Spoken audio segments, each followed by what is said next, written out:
मुझको बताया।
हंसना भी होगा, उसे रोना भी होगा, उसे पाना भी होगा, उसे खोना भी होगा। सुबह शाम तन्हाई में हर दिल जो प्यार करेगा,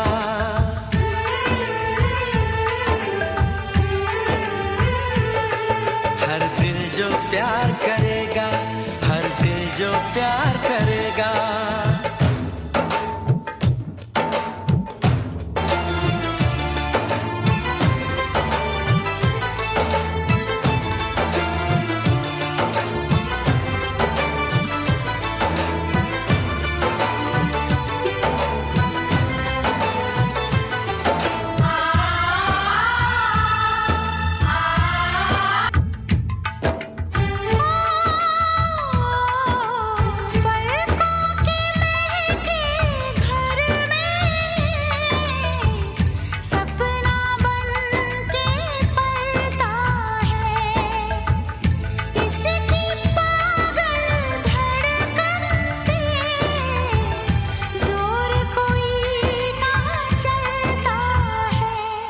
उसे जगना भी होगा, उसे जीना भी होगा, जहर पीना भी होगा।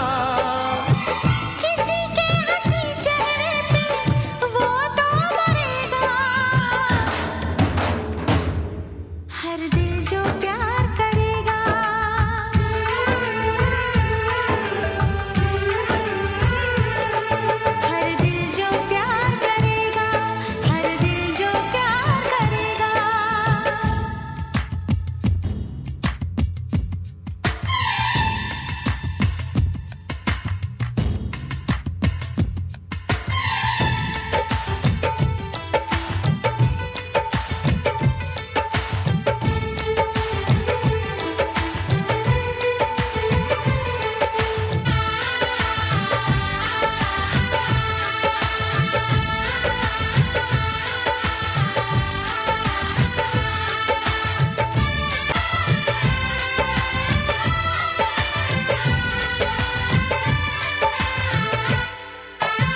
उसे कहना भी होगा, चुप रहना भी होगा, उसे दर्द जुदाई यहाँ सहना भी होगा।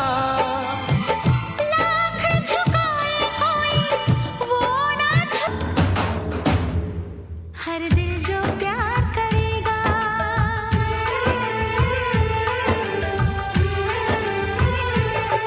हर दिल जो प्यार करेगा, हर दिल जो प्यार करेगा, हर दिल जो प्यार करेगा।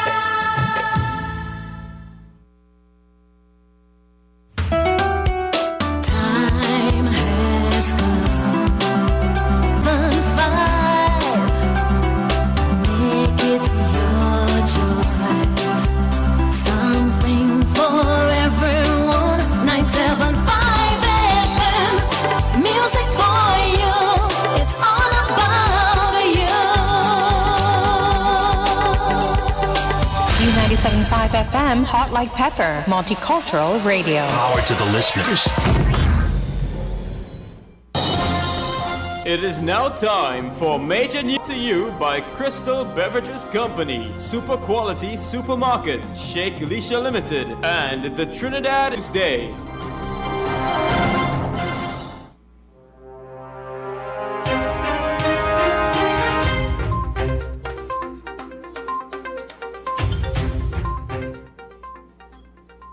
This is news to 3 p.m. on U97.5 FM, Hot Like Pepper Multicultural Radio. I am Aruna Bansi. Good evening.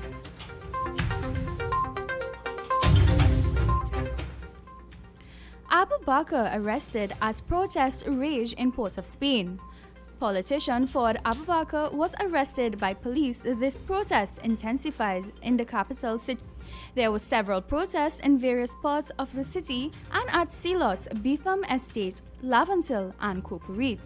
This led to virtual shutdown of traffic into and out of the city. Residents claim that the men were shot even after they put up their hands. The police claimed that one of the men had a gun and fired a shot. National Security Minister Stuart Young confirmed that Mr. Abu Bakr was arrested and taken to Besson Street Police Station. It is not known whether Mr. Abu Bakr had been charged with any offense. Mr. Young also confirmed that a projectile hit the third floor of the head office Port of Spain. The minister called the protest carefully planned disturbances. Meanwhile, Trinidad and Tobago Registered Nurses Association has vowed to continue its demonstrations. Association President Edie Stewart said this will continue despite promises made by the health minister. The association met with the minister on Monday. However, Stewart did not say what increments would be paid or the time frame for the payments. He said this information will be revealed tomorrow. Stewart said he had not seen anything in writing from the minister thus far. The government of Grenada has announced the reopening of the Maurice Bishop International Airport. This comes 3 months after the country closed its borders due to the COVID-19 pandemic. The airport will be reopened on quarantine. Registered 23 COVID-19 cases with no deaths. It is currently one of the 10 nations in the Caribbean without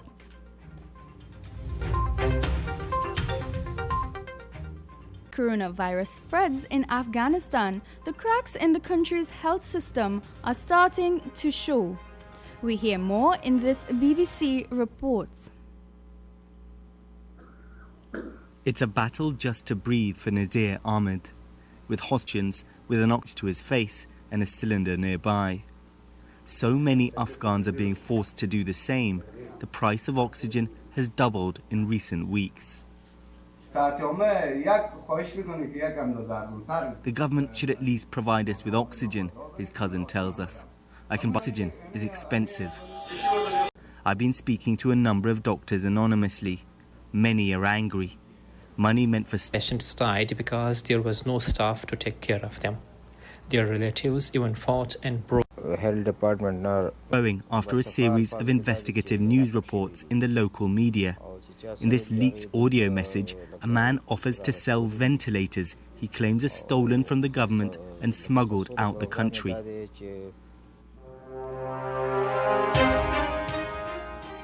Was taken from the BBC.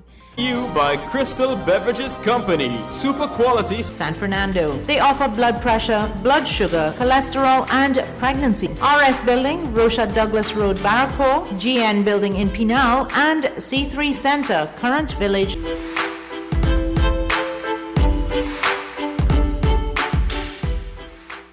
Grand Diamond Hotel invites you to dine in our newest and exquisite Grand Restaurant situated at LP 12 Golden Grove Road, Piaku. Come and enjoy our authentic Thai and Indian cuisine and our available from the 22nd of June. We can offer you our indoor and outdoor patio and rooftop restaurant dining. All meats halal. For reservations, call 3315. Our email address chaitai19@gmail.com. Opening hours 11 a.m. to 10 p.m. daily. Takeaway and delivery services are available 11 a.m. to 2:20 p.m. Secure parking and excellent services. Number 86 Pearville, opposite the TSTT Exchange in Mayaro. We specialize in all types of meats, dry goods, liquor, beverages, ice, LPG, gas, motor oils, stationery supplies, and photocopying. We also provide rentals of tents and chairs for your every occasion. Come in and take it. We are open every day, even on public holidays. For your services are available here at Kathy's Cool Spot Enterprises Limited of number 86 Pearville, Mayaro, where our friendly staff will be happy to serve you. Inspiration 97.5 FM, hot like pepper.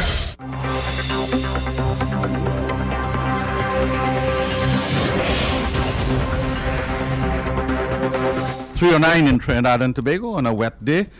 Tuesday, the final day of June 2020. And thank you very much for being with us wherever you are in Trinidad and Tobago, in the Eastern Caribbean, many people in North America and various parts of the world. Thank you for staying with us wherever you are taking us in, whether on your radio dial, 975 FM, whether you're logged in on our YouTube channel, youtube.com. Thank you very much for being with us. Thanks to our colleague Aruna for the 3 p.m. newscast. She's going to be back with a comprehensive 4 p.m. newscast, and then at 6 p.m. And Duki, yours truly, Ken Ali, with the news of the day, with your inputs, and we'll talk to some newsmakers. We'll give you updates as we go on. It's been wet in parts of the country where we are, but it's been hot and fiery in other parts of the country, and that is where we want to start by giving you an update on what has taken place. A lot has taken hours so far to today. There's a relative calm now in the capital city of Port of Spain and surrounding areas.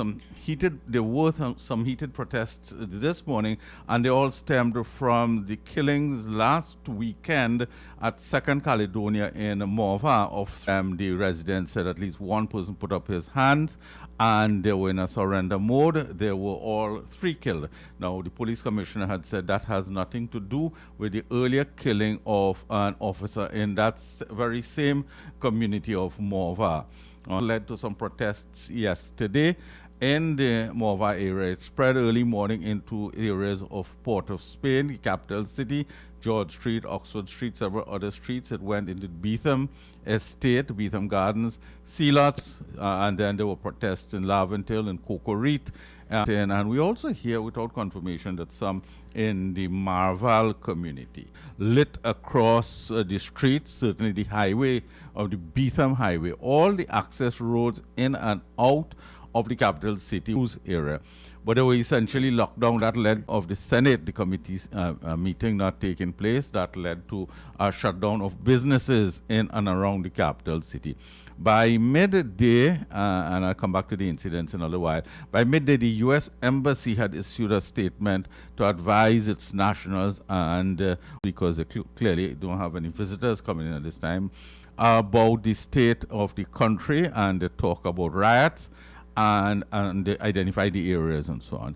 Now, by that time, Fuad Abu Bakr, who, as you know, is a politician, was arrested. There were pictures of him being arrested. He was to the Besson Street Police Station, and we have been attempting for a while to ascertain whether he has been charged. We will try to find that out for you.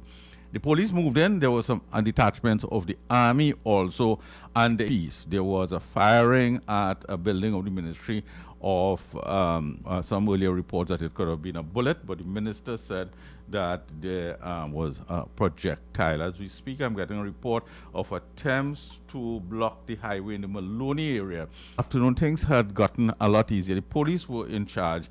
Now, the police commissioner, who, by the way, a week or two ago said, I wonder if I could pull up the quotation here. He said, why is there selective outrage when the 2-year-old girl was killed? Selective outrage, I mean, nobody in protest, nobody to that. There's selective, all right? He questioned when he can expect to obtain requests for marches and protests against such children, right, and so on and so forth, right? He said, I await the sound and fury of activists, politicians, and newspaper editorials calling on communities to work with the police to bring these perpetrators to immediate justice and so on. Now, to come back to the protest, we'll come back to the commissioner as we go on, but to come back to the protests continued until, as I was telling you, there was silence by the police intervention. In addition, the Minister of National Security hastily convened a press conference. At that press conference, he assured the country that investigations were being undertaken in a prompt and independent manner by the Police Complaints Authority. Remember Officer Alexander making that point yesterday, also at the scene of the protests in Morva. Now, the Minister of National Security says what we're hearing as we'll check that is that the protests again have started in the Beetham community, and they've pelted a few cars. There's a police presence in that area now. So we are following that for you. If you're in the capital city, be very cautious, right? So the Minister of National Security made some points about alleged police, but he said that. I just want to give you all the reportage on this thing so that from that we could form our own opinions. He said that criminal elements are behind the protests at various points in Port-of-Spain, and he has asked for a report and so on about those who disrupting the peace and quiet of the capital city. Now, there are some people and so on and so forth, right? We are hearing that after that escalating protests, civilians were asked to leave the capital city, or those who could have did. The Minister of National Security spoke of carefully pre-planned disturbances. Those are his words. And he says the Trinidad and Tobago Police Service has the support of the Defense Force and will not have abidance. I am appealing to law-abiding citizens as a person who cares about Trinidad and Tobago to refrain from peace, all right? Do not allow yourself to be encouraged and so on and so forth. That's the Minister of National Security. So protests this morning, some fiery protests, roads blocked. Fuad Abu Bakr intervened. There were army detachments and so on. The Minister of National Security addressing the country through the matter. The issue, as we have it, has quelled a good bit. We are exploring these reports of new protests and new uprising in other parts of the country. We will report on that. But there is a lot of reporting to tell you. Now, in addition, toll continues to rise, and in the country, the murder toll is well over 230. The crime situation is bad. There is lawlessness, but this matter stems from the killing of 3 people. That's a fact that they were killed. Whether they were killed in seeking to protest and seeking to shoot at the the police, we do not yet know. We do not know. There's a Police Complaints Authority investigation. The residents of Morva in Second Caledonia are calling for the officers to be suspended while the investigation takes place. The Commissioner has not addressed that. The Minister of National Security has not addressed that. So those are the key points on this. We want to hear your take on these issues. And if you were around and you we want to hear from as many people with fresh reporting and with analysis of the issues, right? So I just want to your calls are coming in, but I just want to establish some of what we're trying to do. We also are keeping our eyes on other things. One is the politics. The Senate sitting All right, let's hear this caller, and then I'll return to that. Yes, good afternoon. Yeah, good afternoon, Mr. Ali and Mr. Ann. So, even though that the police did something wrong, that doesn't give these guys and them to the opportunity to do what they're doing. There are laws, there are lawful ways to do things, you know. And what they're doing, they're openly rioting, like they're taking page from New York and Black Lives Matter across there. Superintendent Alexander has come on the TV on the evening, and he and Marlon, the host, this joke about the police service recently got 2 brand new bus, how they call it, the back barrier or however they call it, and the protesters be aware, they will come to pick you up, right? I'm not saying maybe they have legitimate reason, but this is not the way to go about it. Okay, and all right. Why is the police not arresting these people and taking off the law? Good, thanks. Let's hear another caller. We lost you. Now, there is a video circulating, and Officer Roger Alexander, said the video does not tell the full story. Angela Swamba here. Yeah, Miss hi. Swamba, how are you? I'm all right. Uh-huh. Some of my friends that are blind were in Portisville, right? They are stranded there, and they wait for a bus and they can't get a bus. Yes. These people cannot see, right? And they don't know, they can't go downtown and So find out transport. what is the normal means of transport? A bus, Oh, a bus as in a PTSD bus? yes. And the bus is not there today? No, they're trying to call PTS and they can't get a bus. Okay. Okay. So just call to highlight it for Thank you. Follow that up. Thank you very much. So there would be trapped there.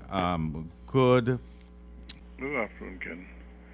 Ken, we have to understand something. People are human beings. What happened in America recently with that killing of that young man has been an emotional thing for many people.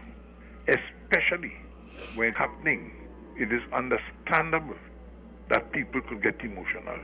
What we have to know right now is what is the Ministry of National Security doing? Are they to cap this thing down? And as far as I'm concerned, I made a statement that people are asking that the policemen involved should be suspended while the investigation is on. With that, to keep the peace and to get the people at least a little satisfied that something is happening, put them on suspension. Yes. And do investigation. Yeah. Thank you. I agree. I'm hearing that Abu Bakr is holding a press conference within the next few minutes. We're going to monitor that and an update on that. One of our listeners in New York tell us about drive-by shooting in downtown areas of New York to, I guess, Queens and the world. Okay, so we continue to take your calls. I was giving news, but we want to take a minute to pay tribute to Sam Budram, who died today, 6 years old, and Ann tells us he had recorded over 6,000 songs, and I would call him the Lion of Kumoto. To him,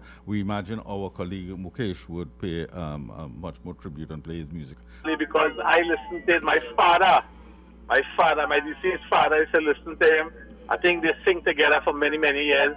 You know, I think that, so my condolences go to his family. But Mr. Ali, I was in Port of Spain, you know, Mm-hmm. You know, so I don't want to ask myself the question. Mm-hmm. Burning on van, you know, 25 seats get burned down. Why by the citrus area there, where NESC is, you understand? And a red band maxi get burned down, all kind of thing. All kind of things in the road like tire. Right now, as I speak, right, the PLM bill, by the market there, Mm-hmm. you know, there's packed tires inside of there. Mm-hmm. Right now, the whole area is on fire. You understand? And if you go up the highway all about this, all kind of protest. And while I was driving, imagine that, I'm going to bring 3 pallets with pallets.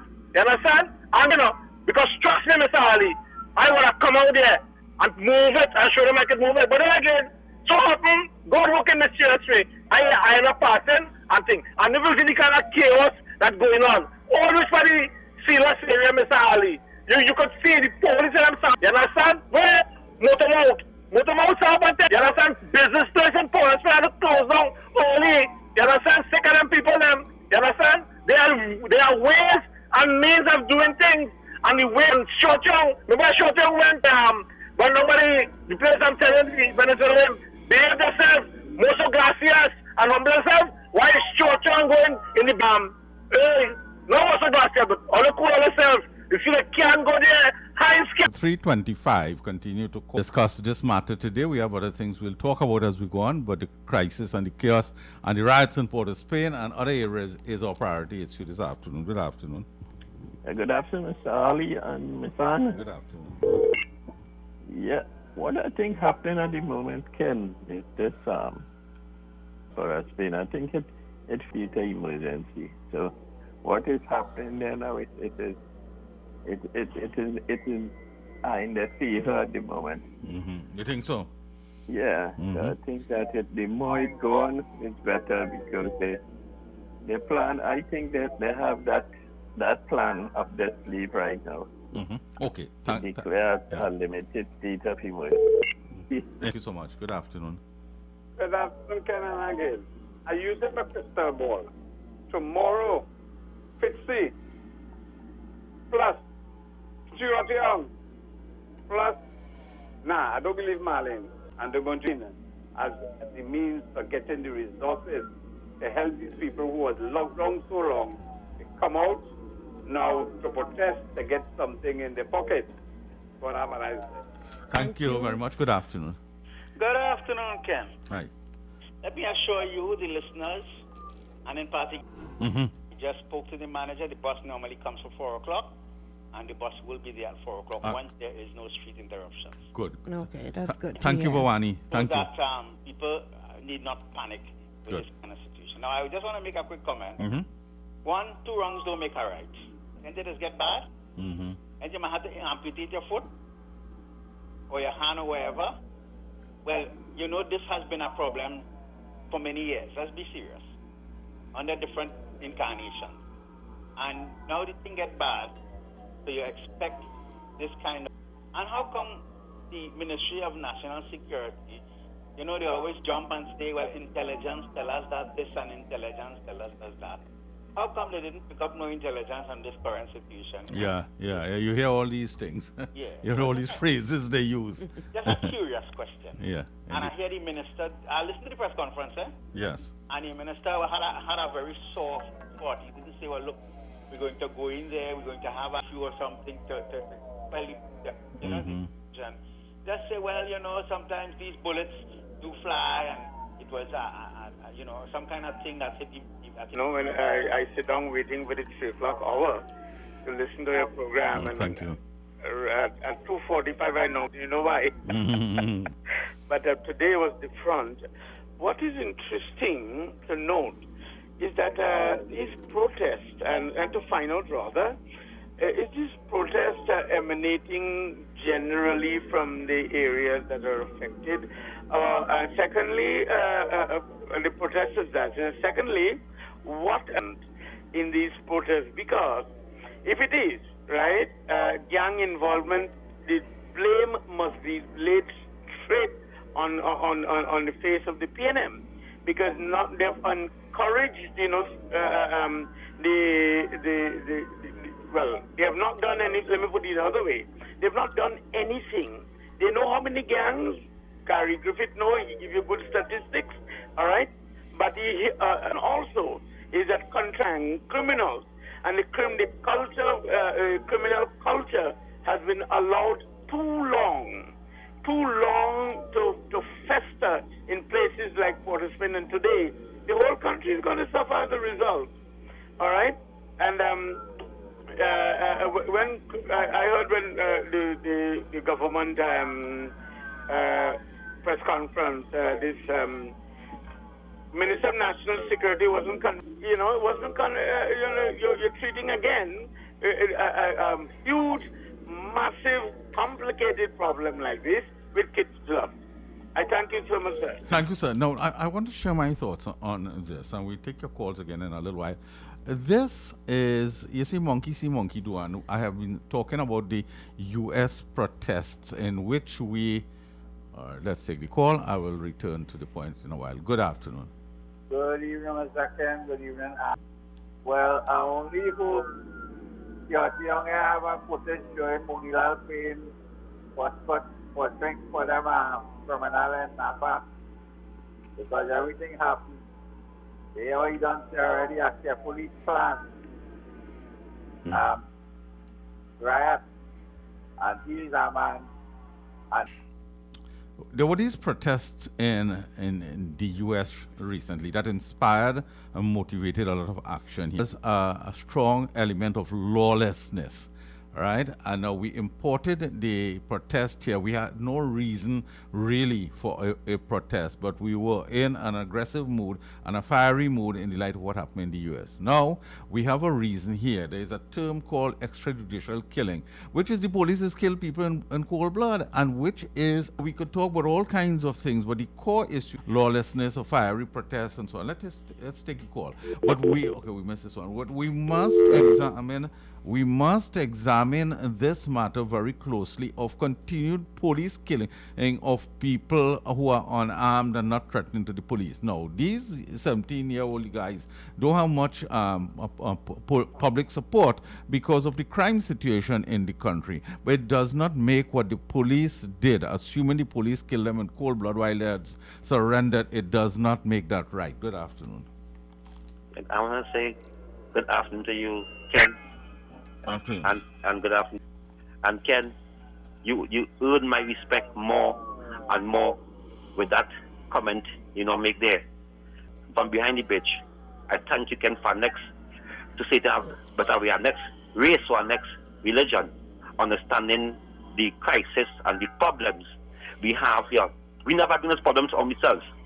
Our grandparents sit down and take BS for how much years, and we end up adapting the same thing. Our parents never leave no land for us. We never come and see. We always say we was rich in Trinidad, which we was our bars and thing. But we were born in the 80s. We never see our parents have a bar, have a hardware. We community don't even have a spot that where we could plant a little and sell thing on. We don't have that in our community. The core we community a stigma of the ghetto, and once you in the fire, you understand it. When you're not in the fire, you would never understand it. Can I just say, I could never tell how somebody feel.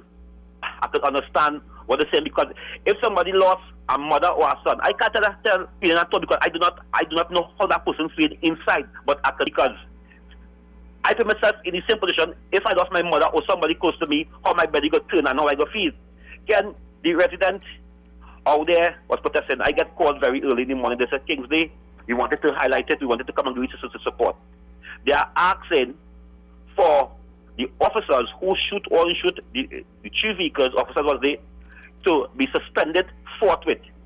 We do not want a month investigation, 1 year investigation, because we know these investigations just go on and on and on and on. So the resident to resign forthwith and to be fired, and they are saying that they want the officers and to get be on suspension without pay. And I believe that will stop the protest, because can we see we know investigation don't have gone on for years and years.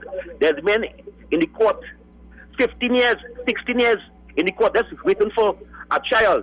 So the resident, and Ken, I want to say that I take pleasure, because I was one of the person who was behind the scene. I take pleasure to say that this afternoon here, the owners get back the $2,000. Because Ken, I must say that in all things, it must have a little 1% who on the owner agenda. Yeah, well, you know what that has led to, Kingsley? Chimook said they ain't going back there again.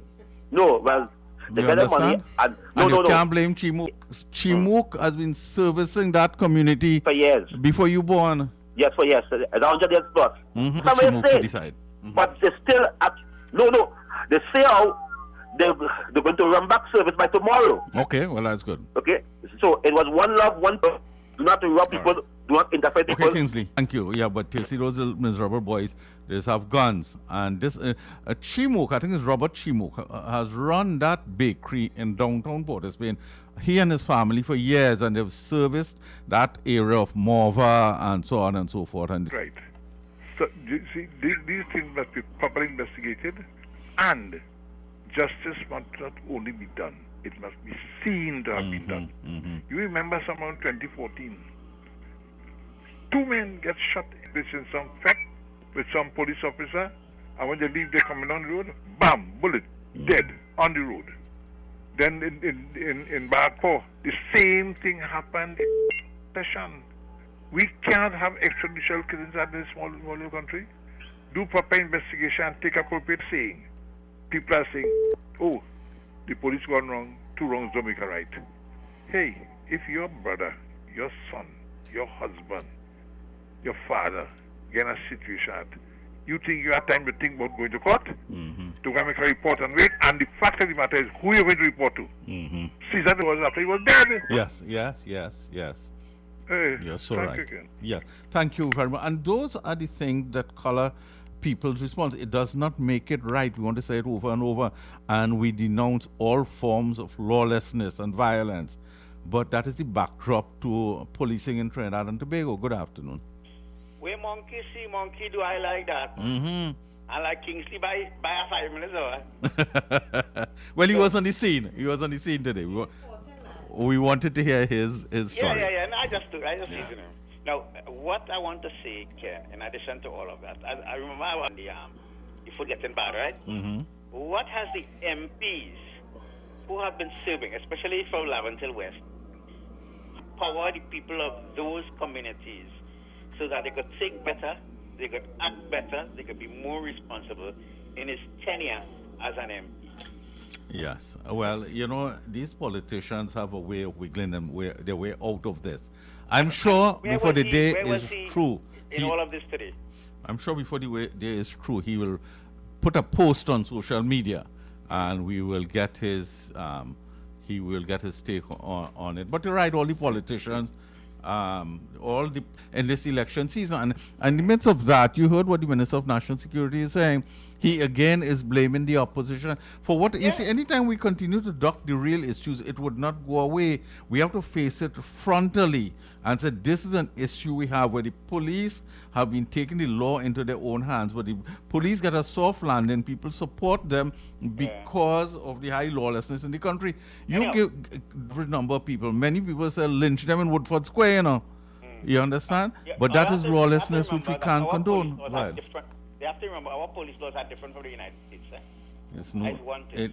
Not because something happened in the United States, it's going to happen here. Do it. Election in the air, everything gets fixing everywhere. Bye-bye. Okay. Bye. Thank you very much. Take to your day job, Bhavani. Good afternoon to you. Good afternoon, Mr. Ali. Good afternoon. I think the statistics speak for themselves, right? Or speak for itself in terms of the police killing. And there must be some need for concern on the part of the power system. You can't allow this thing to go unattended. And I think we have, again, instances that we could look at. Probably in America, we could look at what is happening in England with respect to police reform or police transformation. The police fight them down. Yeah, the commissioner descend on every critic. The law association can't talk. Yes. Right? You understand it? That cannot be right in every country. You know, he said he is inspired. What is the man? Bill Bratton in New York. But he takes his criticism. He takes prompt action. I imagine he would have suspended the officers, put them out, and create some measure of calm by now. But Commissioner Griff's personal character attack on him. The politicians can't talk. The judiciary in a problem. All sort of things. And I'm saying if you take talking about Bill Bratton and this fella Giuliani, those fellas, they're policing started. Look at what is happening in America today with respect to police reform, right? Where the police, the approach was one of war, and they're saying, hey, listen, no, you need to bring the community into it. You need to put some sort of empathy into policing. Always there's an evaluation of the police, the performance of the police, and making changes and transformation. The police commissioner cannot be left to bring about any transformation in the police service. Where is the police service commission? Yes. And then the Police Complaints Authority takes forever. What's the guy named? West? He takes forever. We never hear the outcome of any matter. Yeah, but not just that. Just recently, about 2 weeks ago, it was reported where the police service, the PCA, hampered. They couldn't do the proper investigation. They said so. So so are we to put that there? You need some sort of independent body to do the investigation. And apart from that, what I want to say, I don't want to get into that, because I'm saying you may be spinning top in mud. The thing about it is that you need some independent body. I don't know if they have coroner's inquest or if they make use of it and how efficient is it, But I'm saying that this thing couldn't be left to take its own course. Something has to be done. Yes, thank you. And the government is going to politicize the issue and say it's the opposition. By the way, just yesterday in the Senate, the government was... Good afternoon again. Yeah, good afternoon. Go ahead. Yeah, the gas man say, I raised gas 3 times, and they are protest. They are riot. No, they riot. Well, they killed 3 men, and they riot. They just are through PNM. They wait till the 5 years done to run the riot. Riot time. I supported no side. Thank you. It looked like you're enjoying the whole spectacle. 15 minutes to 4 p.m. Good afternoon to you. Good afternoon, Ken, and good afternoon. Yeah, good afternoon. In this country, is the law made towards them. The bandit and them, they make law for the bandit to protect the bandit, and the leader forcing them to do the right thing in this country. They don't have no protection. I feel they should not have a police service in the country. Thank you. Good afternoon. Good afternoon. Yeah, Mr. Ali. Listen, there's always an old saying, you sow what you reap. You see, now, buddy, I might make a comment on you, but I really don't hate nobody, and I'm very tolerant with people. You see, the PNM, since Derek Williams days, this is the seed that they have sown. You see, they have these people living in, I would say, uninhabitable, I think that is the right word, conditions. In those plannings and things, co-op in a little apartment, right? And when people live under these conditions, they're not properly educated, right? And the party that they support, the people that they support, they keep suppressing them. Sooner or later, you remind me of the old saying. Yeah, and pressure blow, is burst pipe. They blow, it's coming to blow. Indeed. And this thing Thank not you. going to pass just like that, Yeah.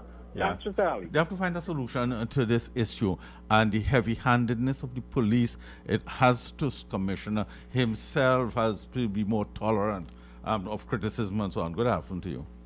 Good afternoon, Ken, again, and Anne. Who said they want the hills come down? No, the National Security Minister cited mud, and there's a lot of allegation and innuendos about the opposition. What he said, it was a carefully planned with having intelligence. My problem is, which part of Port of Spain this is happening in? Where are the locations? I ain't seen nothing in front of Alexander Street updating in front of the big bank getting all the government contracts. I mean to say, if I was seeing things like that, I might have think about it, No. You remember when they made Gary the Commissioner of Police and he was walking down Frederick Street and he was waving and things? And who he had by in riot fatigue? I think he was the Minister Young, right? Why don't he put on his fatigue now? He and Fitzy and walk down this rioting area to tell them, look, fellas, we're in control and we don't want to do that. Why behind the cameras and things like that? That is what I want to see him do now. Yeah, thank you very much. Yes, we want leadership. That's the point you're making. There is need for leadership. taking these political potshots and not making a commitment to solving the problem. When you're talking about the Police Complaints Authority will investigate, that is the same old political lines we've heard repeatedly, and that is not going to sit well with people. You have to find a structural way to solve these problems, because people see the destruction of all our institutions in the country. Good afternoon. Yeah, Mr. Ali, good afternoon. All the listeners and callers. Schedule this afternoon, hard to get into your program. However, you see this thing, what you're seeing here? This is the tip of the iceberg. I am telling you that. I'm born and grew in Belmont. This is the tip of the iceberg. You know why? The people who can bring satisfaction to the victim's family and friends and other poor people, they are intimidating those people. By the commissioner saying what he's saying, security saying what he's saying. Up to today, say somebody paying. He just stopped short of saying, well, Mr. Bishesa and them is who's sponsoring this sort of sporadic fire and this and that. But he just falls short of saying that. But those people in those areas that support the PNM life, all their life. When it was 33 Mova and Lawantin was included in that tree. Be surprised to see no government support, no authority support, and this is continuing. And what I am fearful for is that it ain't done. Because remember, the Minister of National Security who talking, his constituency is right here in Belmont. His office is, they call it Lakuha. And it wouldn't be safe for him to come there night or day. If even this situation died on, it wouldn't be safe for him at all to campaign or to come into that area that he represents. It will be worse than what happened to Mr. Hines, to Otto Hines. It will be worse than that. Because after those protests, and they continue to protest, you are saying they are being paid. So they are not motivated by what takes place. They are being paid. And what I believe that should have been done is something very simple. In a situation like that, where you're seeing all kind of graphics, the man hand in the air, the other one hand in the air, pistol, want to fight 12 men with 24 guns. It's impossible. It's impossible. The advantage was taken on the people. So what should have happened to avoid what is going on now? And this ain't done yet. This is the beginning. Yes. They had a right to have the what you call the squad, side squad, go there and pick up all the evidence, block it off, show the people that they are interested, and bring in the homicide, let them investigate. How police, 12 police, could surround a car, shoot 3 people to death, and they pick up the people, show them in the car, and carry them to Mount Hope to be announced dead. And all the evidence wash away, and all the evidence go. It's bound to get these people upset. So do something to show that justice will be done according to the caller, and it will appear to be done.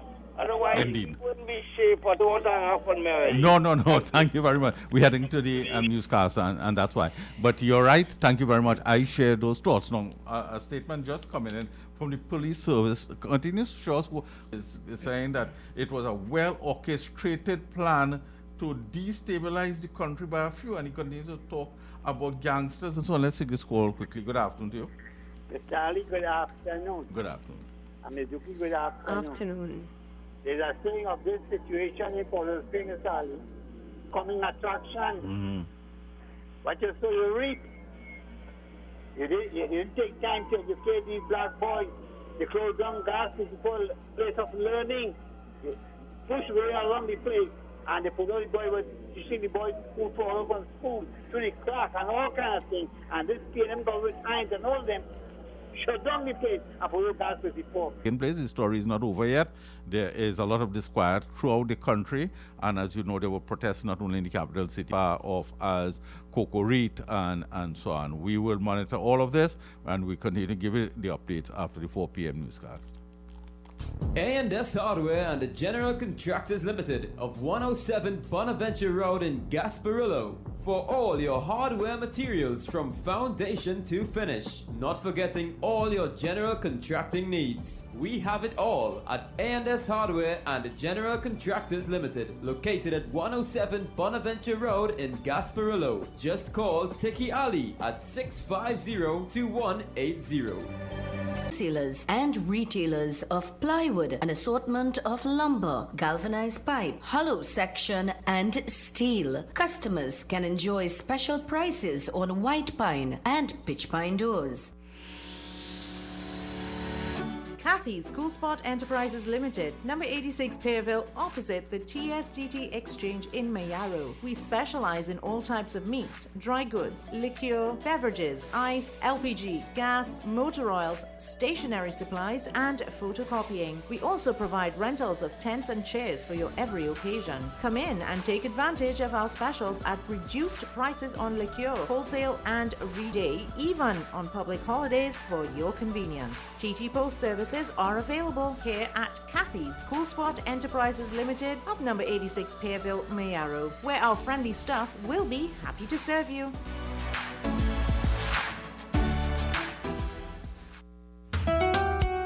Time has come.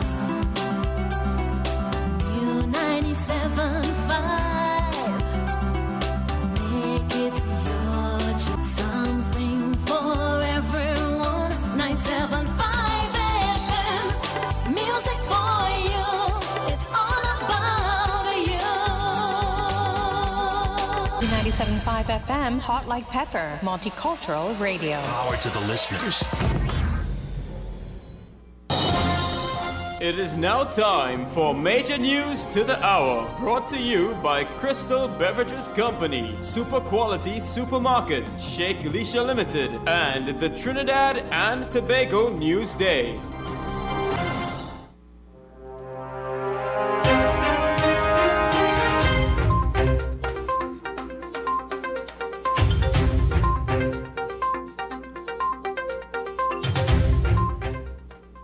This is Major News to 4 p.m. on U97.5 FM Hot Like Pepper Multicult. In the headlines, Minister Stuart Young claims people are being paid to protest.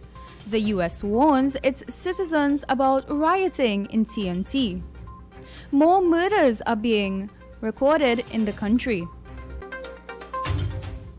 With the details, I am Aruna Bansi. Good afternoon.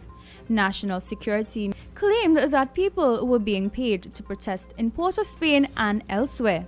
Mr. Young said he has asked for a report on who stands to benefit from the protests. The minister spoke during a day of widespread and rowdy protests, including street fires and the arrest of politician Fuad Abubakar. Mr. Abubakar was held and taken to the Besson Street police station. It is not known where charged. There were several protests in various parts of the city and at Sealots, Beetham Estate, Lavantil and Cocorite. This led to a virtual shutdown of traffic into and out of the city for several hours. Heavy detachments of armed police officers were assigned. By midday, some relative calm had returned to Port of Spain. The protest stems from last weekend's shooting deaths of 3 young men of 2nd Caledonia, Morvan. Residents claimed that the men were shot up their hands. The police claimed that one of the men had a gun and fired a shot. During the protest, a projectile hit the 3rd floor of the head offices of the Ministry of Legal Affairs at Richmond Street, Port of Spain. The minister called the protest carefully planned disturbances. He urged citizens to refrain from disturbing the peace. But several protesters said they were fed up of the police killings and called for an immediate and independent. There were calls for the police officer in the Morvant incident to be suspended.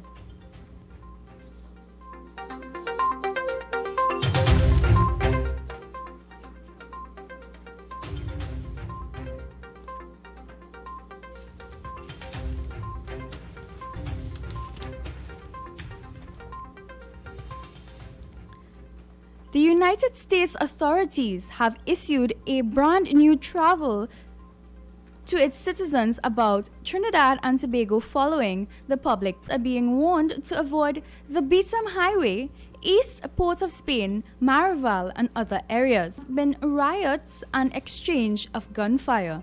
Americans were advised to shelter in place and monitor updates from the embassy in Port of Spain. Meanwhile, there continues to be killings in the country. 36-year-old Kevin Archibald was murdered in a shooting incident at Trin City last night. 33-year-old Richard Guevara was shot in the is being warded at Mount Hope Hospital in a serious condition. Residents reported hearing loud explosions at around 8:45 p.m. At Diego Martin, 42-year-old fish vendor Mali Dog Valentine of Partner Village was killed yesterday evening. The police suspect shooting stemmed from a robbery. Valentine reportedly had a quantity of cash when he left his home earlier in the evening. Police now fear the murder of Valentine and that of 22-year-old Jesse Maskell, which took place on Saturday. 3 reports last Thursday. All the deportees are being quarantined. Health Minister Terence Yal Singh said the deportees were swabbed. The Senate today suspended its sitting because of an insufficient number of members. Senators were affected by the public protest that blocked access into Port of Spain. The Urban and Regional Planning Profession Bill 2019 was due to be discussed at the committee stage. The House of Representatives is due to meet tomorrow. The police are asking the public for assistance in identifying a man found and killed while crossing Beetham Highway.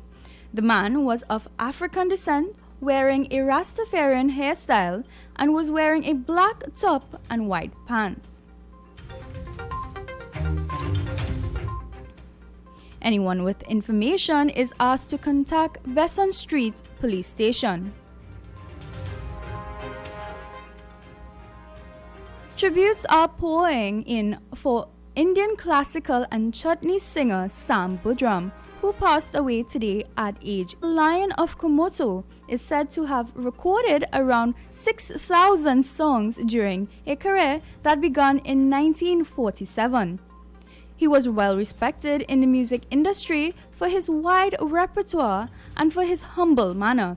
He was married to Cynthia Pandey, sister of former Prime Minister Basdeo Pandey. In international news, the European Union today opened its borders to 15 countries after the COVID-19 lockdown.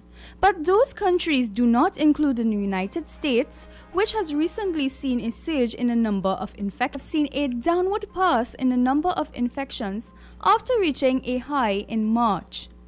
In the US, more than a dozen states have rolled back their reopening plans following an increase in infections.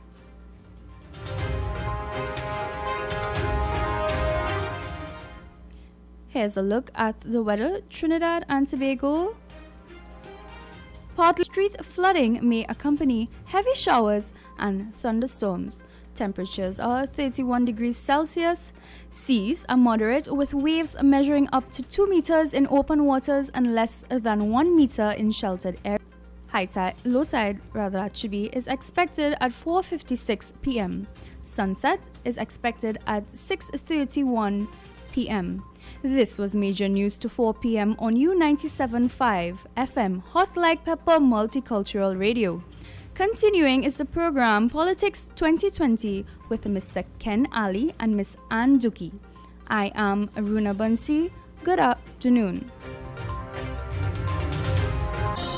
That was Major News to the Hour, brought to you by Crystal Beverages Company, Super Quality Supermarket, Shake Trinidad and Tobago Newsday. For quality items, visit Super Quality Supermarket of Endeavour Road, Chaguanas, and Trin City Industrial Estate in Trin City, as well as Quality Cash and Carry Supermarket, Cuba Car Park, for all your grocery items, liquor, fresh fruits, and vegetables, not forgetting their bed and bath section, and kitchen appliances for your home. With so many items to choose from, take advantage of our great prices and discounts at any of our and Cuba. For quality items, Super Quality Supermarket and Quality Cash and Carry Supermarket.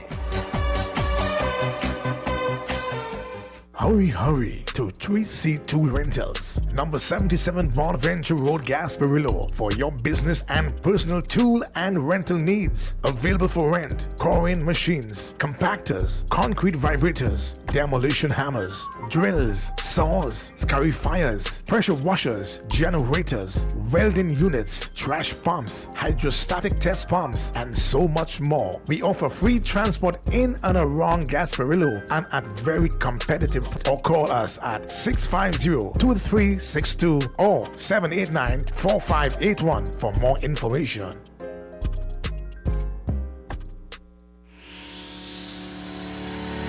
Kathy's Cool Spot Enterprises Limited, number 86 Pearville, opposite the Change in Mayaro. We specialize in all types of meats, dry goods, liquor, beverages, motor oils, stationery supplies, and photocopying. We also provide rentals of tents and chairs for your every occasion. Come in and take advantage of our specials at reduced prices on liquor wholesale, where our friendly staff will be happy to serve you.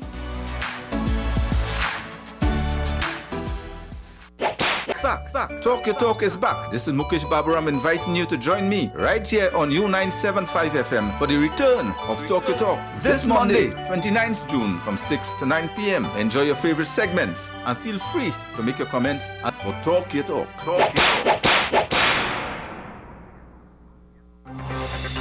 Mukesh Baburam just after the 6 p.m. newscast, but Ann Duki and yours truly Ken Ali until 6 p.m. We have a 6 p.m. newscast giving you an update on the protests today and other matters. Between now and then, we continue to engage in discussions with you. We want to give you, as we told you before, we want to give you an update on the Baka press conference and on what the police has said. But we take your calls first. Good afternoon to you. Good afternoon, Ken. Afternoon. Apparently, this is not only in Eastport. In other areas this Jackson, afternoon. Bay, all over the place. Mm-hmm. Apparently, the horse has bolted. The intelligence that was previously garnered. The intelligence shots have been fired in Maloney. We've confirmed shots have been fired in Maloney. And so, you see, and in the midst of all of that, he put his normal threats. Now, I was wondering when he would come up to true form. So he has issued a very exhaustive statement, long statement, and in it he is talking the normal gun talk now. You see, when we adopt that approach, now it's very interesting. He would send a statement, and Abu Bakr would have a press conference at the same time with two different points of view. But we talk about that. Thanks for your call. 411 us, and we'll provide the update. Now, the police are confirming that a woman died after the protest shooting. Now, we're trying to confirm the details of that. There are all kinds of reports about that. I don't want to go into. But the police statement is that a woman has died. 72 arrests have been made. You see, the police approach to this is instead of saying, listen, people are upset over this issue. One, we'll bring law and order into the country, of course, as our first responsibility, but we're going to deal with the source of the issue, the source of the concern, and it's sort of disquiet about what we call extrajudicial killing, which is really a fancy term. They said the police, they just come and kill people so without giving them a hearing. And even criminals deserve law and order, deserve to face the justice system. Good afternoon.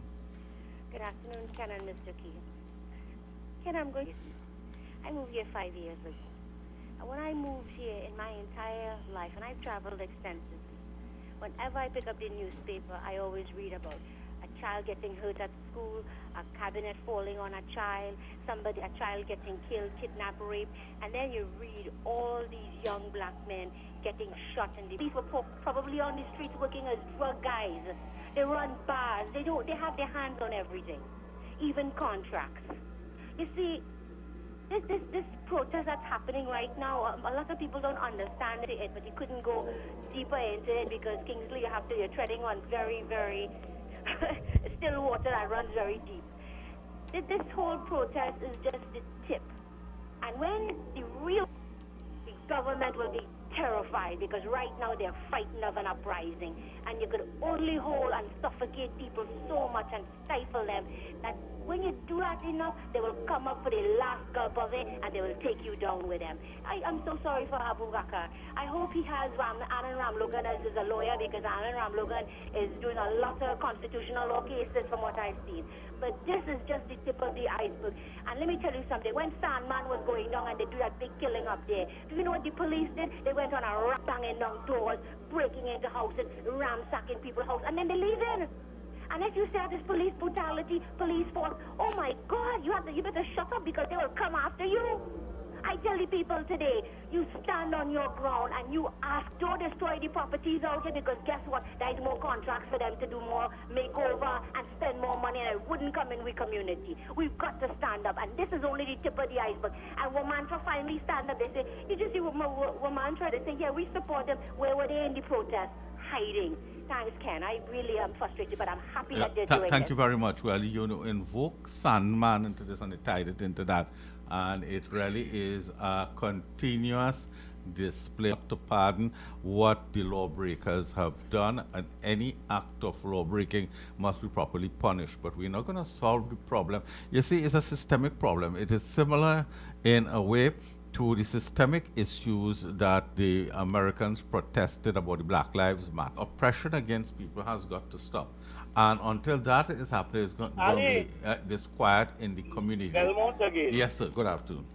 Now, the Commissioner of Police, he lives in the same compound in St. James with the training academy. Mm-hmm. Out of the 4 people that was sent up, he ran 4th. He was not a policeman at all. The other 3 were policemen. So they know confidentiality, investigation, they know a lot of other things. They know special branch work, they know detective work. And Mr. Griffith has to take a lot of blame for what is taking place here.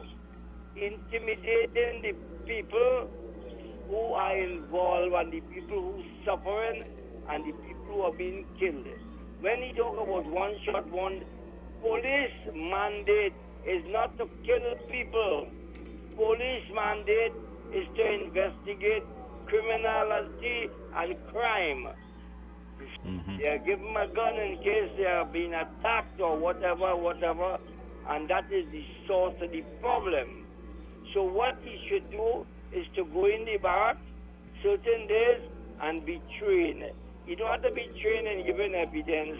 1 day is for giving evidence, 1 day is for intelligence, 1 day is for this, 1 day is for that. He should go there, take some training, sensitize himself, and become a policeman. If he become a policeman, he won't be pushing him out in these kind of shootings that take place. He would do the right and appropriate thing behind the scenes, and you will feel the police is tried or to bring to justice any perpetrators. These men supposed to be on suspension, and the Homicide Bureau had a right to be taking up all the evidence and interviewing witnesses. Now they're talking about go down to town and go to the PCA. PCA is waste of time. Never hear PCA give any decision in anything and look up to 40. You have to count those as murders too, all those police killings. You have to put them with the 225 or 230 murders, because unless it is established that those people were not murdered, they were murdered. Because every time these things happen, it brings a lot of prophecy right now about those 4 those killings here in Mova, that is tip of the iceberg. You will see real shooting now, and you'll see real problem. In a sense, lives may be also situation, but certainly I know, I wouldn't say police separate the strong bad, but people will lose their life because these people who they call in criminals will time the situation, and it will be very dangerous. It's your father reach the Attorney General office, and if they reach quite Richmond Street, it's not a beat them thing again. The government going to take the high moral ground, especially for the next few days, and they would like to sail on that heading to the election. Take note while that is happening. They have made no dent against the crime rate. This gives them an opportunity to grandstand before the national community. Good afternoon. Good afternoon again, Ken. I wanted to focus 6 years back. You had a shootout with police and 3 persons died. I want people to understand that. At that point in time, just before election, I think I had the Honorable Keith Rowley and Fitzgerald went up to the location and the gallery and the grandstand. They interfered with the benches, and nothing came out of that. He said rant and he rave and all sort of thing that the police wasn't doing. 6 years after he's in charge of the country, what have changed? Nothing. I would have expected him and Fitzy to walk on the water, rain falling, and go right there in Mova, Caledonia, and stand up as a man and speak to those people politely, find out the grievance, take the requisite action, and show leadership in this, because the cap had just come off the grenade. You understand? It could blow up if we don't put it back quietly, strategically, and peacefully. Okay. Thank you very much. Now, the police commissioner has just issued a statement saying there was a plot to destabilize the country. I want to get a take from you all if you agree with that. There's a plot to destabilize the country. Good afternoon to you. Opportunities always take advantage of opportunities. But anyway, good afternoon. Good afternoon. Now, the last caller must get his history very clear. 6 years ago, where that incident took place, when Dr. Rowley and Mr. Hines appeared in the area, the police had not yet arrived. An individual there claimed that he was told by a senior police officer to pick up the shells and keep them for him until he gets there. Mr. Hines immediately informed the individual that he was breaking the law by being in possession of ammunition, and no officer could give him such a charge. And Mr. Hines directed the individual to the nearest police officer who was shells in that officer's possession immediately, and he did that. But then, why people don't make this type of allegation? If you don't know the history, don't make it. Right? That's it, Eric. At the end of the day, what is taking place here today is unfortunate, but I say this with no compunction whatsoever. The Commissioner of Police should have immediately come to the nation by Sunday morning and tell them exactly in order to bring some semblance of sanity to the situation. And Mr. Griffith, as Commissioner of Police, erred in not coming immediately to the nation. Because if you do not talk to people, this is what happens. And you have to ensure that you keep in contact with people in the country sooner. I want to thank the Minister of National Security for coming to the nation with what he had, but I am hoping that much more develops very soon. Thank you. Thank you, Eric, and I agree with that. I agree with that suggestion that leadership demanded that the police commissioner should have addressed and sent out a release or some form. He didn't have. He had just issued a lengthy statement. That's why we didn't hear from him for several hours today. You know, he probably was busy putting it together. Oh God, this thing taking forever to read. Good afternoon to you. I agree with that guy there. See, what happened is that I remember a video surfaced that conflicted the police report, the police conquered the story. So until the investigation pending, what they should have really done is like withdraw those police from service until the investigation completed. And I know what happened is the people saw that there wasn't any action. It was like they were taking them for overflow of the distillery. But I know it was very unfortunate to reach that stage because I think if the action had been taken immediately, based on the conflicting stories, we would not have ended where we are today. And then we have other shootings today, I'm going to another shooting today, which really, according to they say, the information still sketchy. Yes, it is. We'll have the details of it. That's my contribution. Thank you, sir. Good afternoon. Good afternoon, Mr. Ali. Good afternoon. Firstly, I admire Eric Yes. with this shooting of the three Eric to support everything that the government do, and the police commissioner and so on. But I admire him and I agree with him. But I only hope we don't change around now. Minister of National Security is trying to blame this Eric on the opposition. That is not correct. Only so I hope you stick to your point, and I hope the official opposition party and all the opposing parties do not let Minister of National Security continue. They have to come to the front and say and defend themselves and blame him. And I want to take one more minute here. And you all on this station, Mr. Ali and Ms. Duki, the Pandis, because Sambudra, Mrs. Brother, was Yes. And thank you very much. Thank you. Yes, and I agree with Eric's analysis there.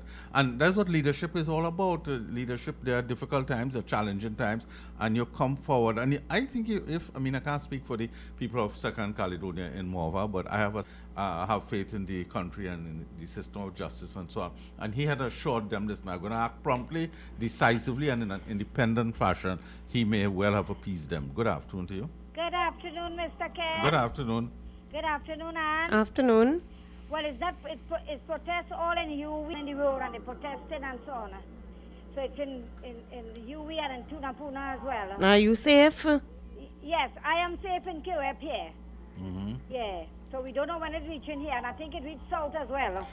Yes, I've because received so some it is videos Facebook. here with it in current in San Yeah. Fernando. Oh my, this is sadness that's going on in the country. And well, today at the legal affairs office, I have a niece working there, and a relative, and a neighbor, and they sent pictures of the building that got shattered. I don't know if it's a gunshot or what it was. Yeah, but it looks like a bullet wound or something like that. But car. You all might say we had called it because Mukesh come back. No, we still recall, yeah. Thank you very much. Okay, all right, thank you for listening. 4:27, we continue to take your calls on this matter. There are other matters, of course, the issue with COVID-19, the politics and the naming of candidates, and the parliament. Good afternoon to you. Good afternoon. Hello. We Person lost is not you. here. 636-7547, 227-5739. We're talking about this matter. Now, the police commissioner has issued a statement, and he said it was a well-orchestrated plan to destabilize the country. And they were using it as a front to cover the planned plot to shut down the country. All right? Good afternoon to you. And I'd like to make another contribution. You know, Minister Young said that people were being paid to protest, being paid to cause riots. And I could understand why he would say that, because we are in a very volatile situation, especially with what's going on with Venezuela and other South American countries, with riots and protests because of their change in government or because of corruption. But for us here, we're not following America. There's nothing like America. What we do is we learn and we watch. We watch and we learn. And what we're seeing happening is you have the oppression of African people, and you have the oppression of African people here by African people and white people. White people own this country. You know, the rise of the rich, when Parliament passed that law and said, we want you to account for your wealth. You know what they did in Nigeria? The same thing, and guess what they did? They're bringing you to court, and you have to now show receipts of your wealth. You'll never see that here. You'll never see campaign reform. You'll never see campaign financing become transparent. They have lied to us so often. And this is the time, this COVID-19 gave us a time not to be woke, but to open we eyes and not fool we mind. And I tell those people out there who protesting, I wish I could go out there and protest with them, stand up, because we are so tired of holding banners, honking horns and saying, yeah, and we driving and minding we business. I want to see your son by the police. I don't care how rich you are. Well, I care how rich you are because you're not going to get your son beaten. But you know how many poor people have their children beaten up? And look at the names of these children. You ever seen a white person or Syrian person in prison like that or beaten up? By the time the police get to these boys, their face bleeding and their lips swollen. That is due process. That is called police brutality and abuse of force. And they've done it from day one. And you know something? Gary Griffith has his family in England. His wife and son is in England, safe and sound. They're not here in Trinidad. We have a police commissioner who wouldn't be on the ground with we. And he's beating up people, shooting people, and they say gangs in every village. Well, I don't see gangs in my village running around with guns happening out. He said his people, his people, it's all of we. We have poor people who don't even have land. They've been living their whole life in galvanized houses and shacks. And when a storm comes, it breaks down and it gives them a hamper and they're happy. Right, I just hope all those people in Mova and beat up boys all over don't take a hamper. Thank you. Good afternoon. Ken, and Anna again, I believe the Prime Minister should call a curfew to temper all the anxiety now. From 9 o'clock tonight to about 5 in the morning. I think he should do that. Preempt any action that could possibly arrive out of this disturbances all over the place. I think he should do that now. Save face, save the country, because we cannot have another WAMI, another COVID. Oh yeah, thank you. Well, the Prime Minister hasn't spoken, and people say he's missing in action. He has spoken through his Minister of National Security with his normal heavy-handed approach. Good afternoon to you. Good afternoon, Mr. Ali. Hi, good afternoon. Afternoon. The Prime Minister wouldn't call curfew. Remember, he was against Kamala Fayed. Plenty people didn't vote for Kamala because of that. And they were saying about the black boy, but it's better the black boy was locked up than they killed. You're going to tell me 31 black boys killed from January to now? What's going on? Mr. Ali? Gigi, look for that. Gigi, see how Mr. was Minister. He used to go up, I see Mr. Rowley go up in Laventille and crawl in the safety cartridge to him and he crawl into his people. Why he go and take the work now? That the people looking at. The people looking at Gigi used to look to abuse them, and he come Gigi abusing them now with the help of Rowley. It will have war. It wouldn't finish. And I'm sorry for Gigi. Gigi has too much mouth. He used to talk too much. He ain't making peace. He ain't saying they talk to the policemen and them to kill things. He said one shot, one killer, crush you like a yes. Yes, Mr. Thank you. Thank you very much. Well, yes. And then people are reminding us that the Minister of Finance had said they have not, they hadn't rioted yet. Good afternoon to you. Good afternoon, Ken. Good afternoon. Good afternoon. Ken, a protest is of a certain format that it is followed. You would have people with placards, you would have people with loudspeakers saying things and trying to get a point across. You see what happened here today? It wasn't no protest. That was an outright riot, a civil disobedience that take place here. And it should not be referred to as any protest or any that is out of control in this country. And they just use an opportunity that has presented itself to display their true behavior and their true attitude.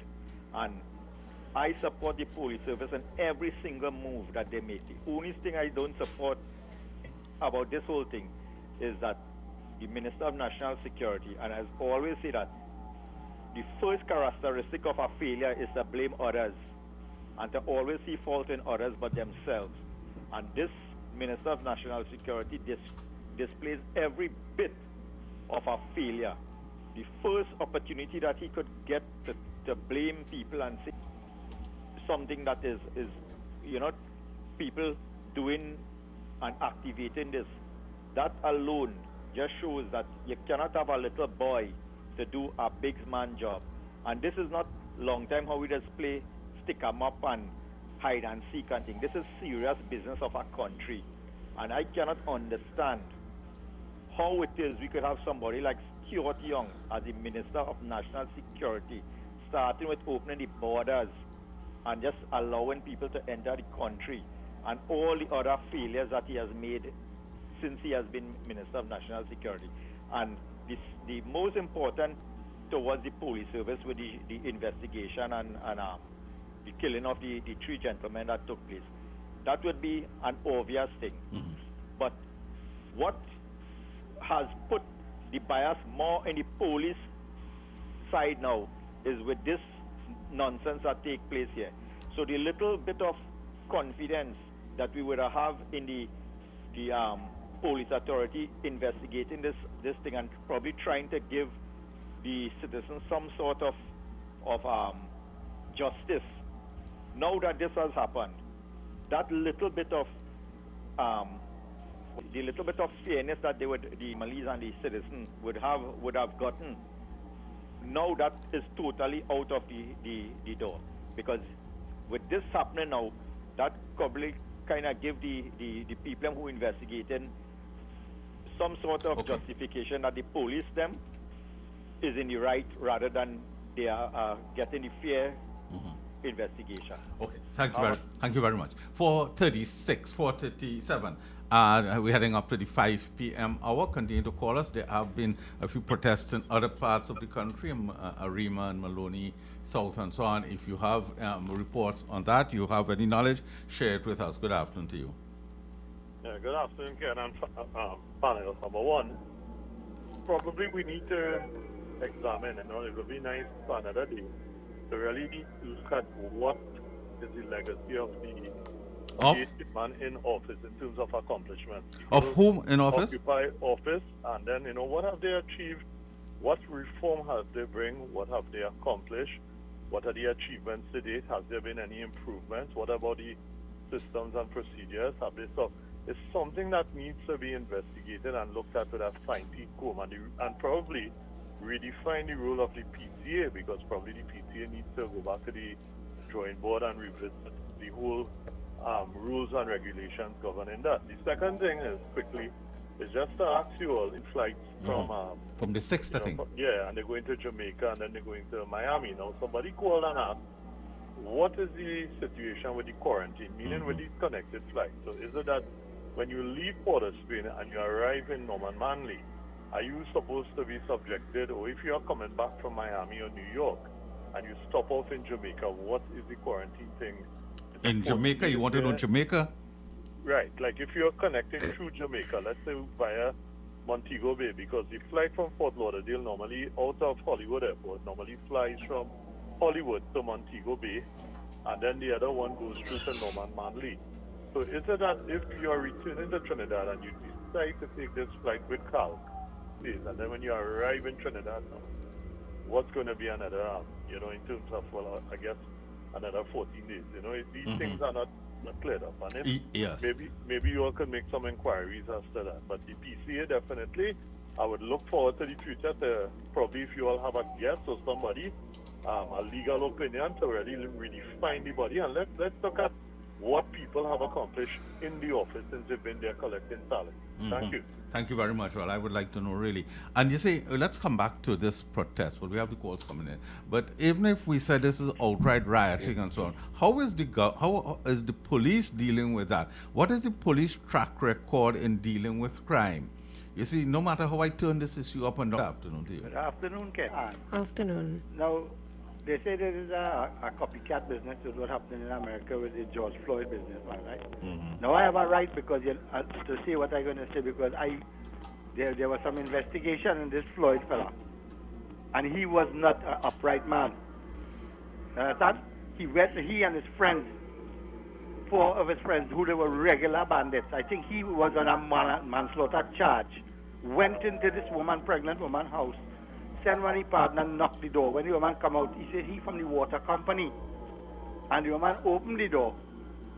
Floyd run inside with a gun and point the gun at the woman's belly and say, if you don't give me what you have, I'll shoot the child. This man get killed. I'm not going to sorry for him.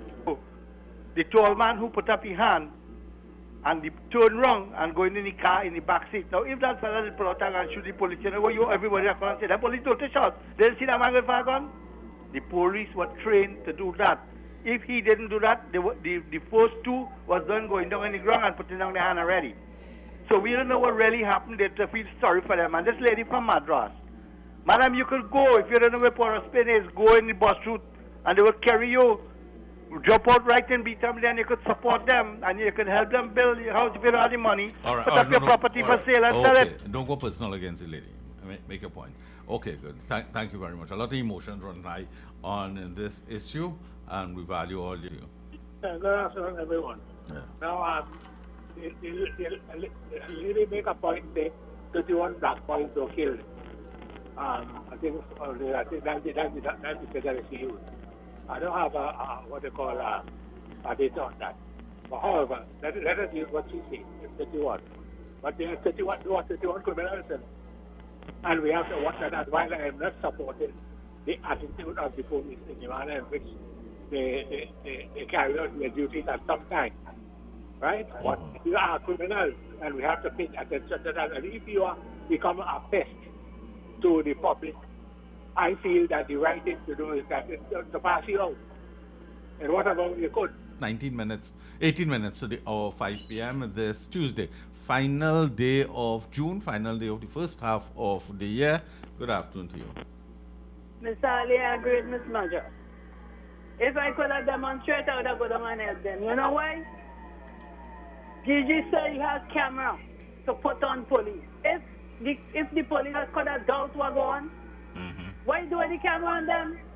How if you suspect that them children kill the policeman, you go your corner the car. Is a car with three of them. Is three cars you have, hold the people on them and carry them. Where you gun down the people? You can't just gun down people, so it is unfair. I said I was down in the market, Mr. Ali, and I see how them police operate. I meet them beating a boy who used to sit there, and he used to sit there with me because I used to come and rub me little coffee and cigarette. And he stayed there with me, and I don't know what they come and look for.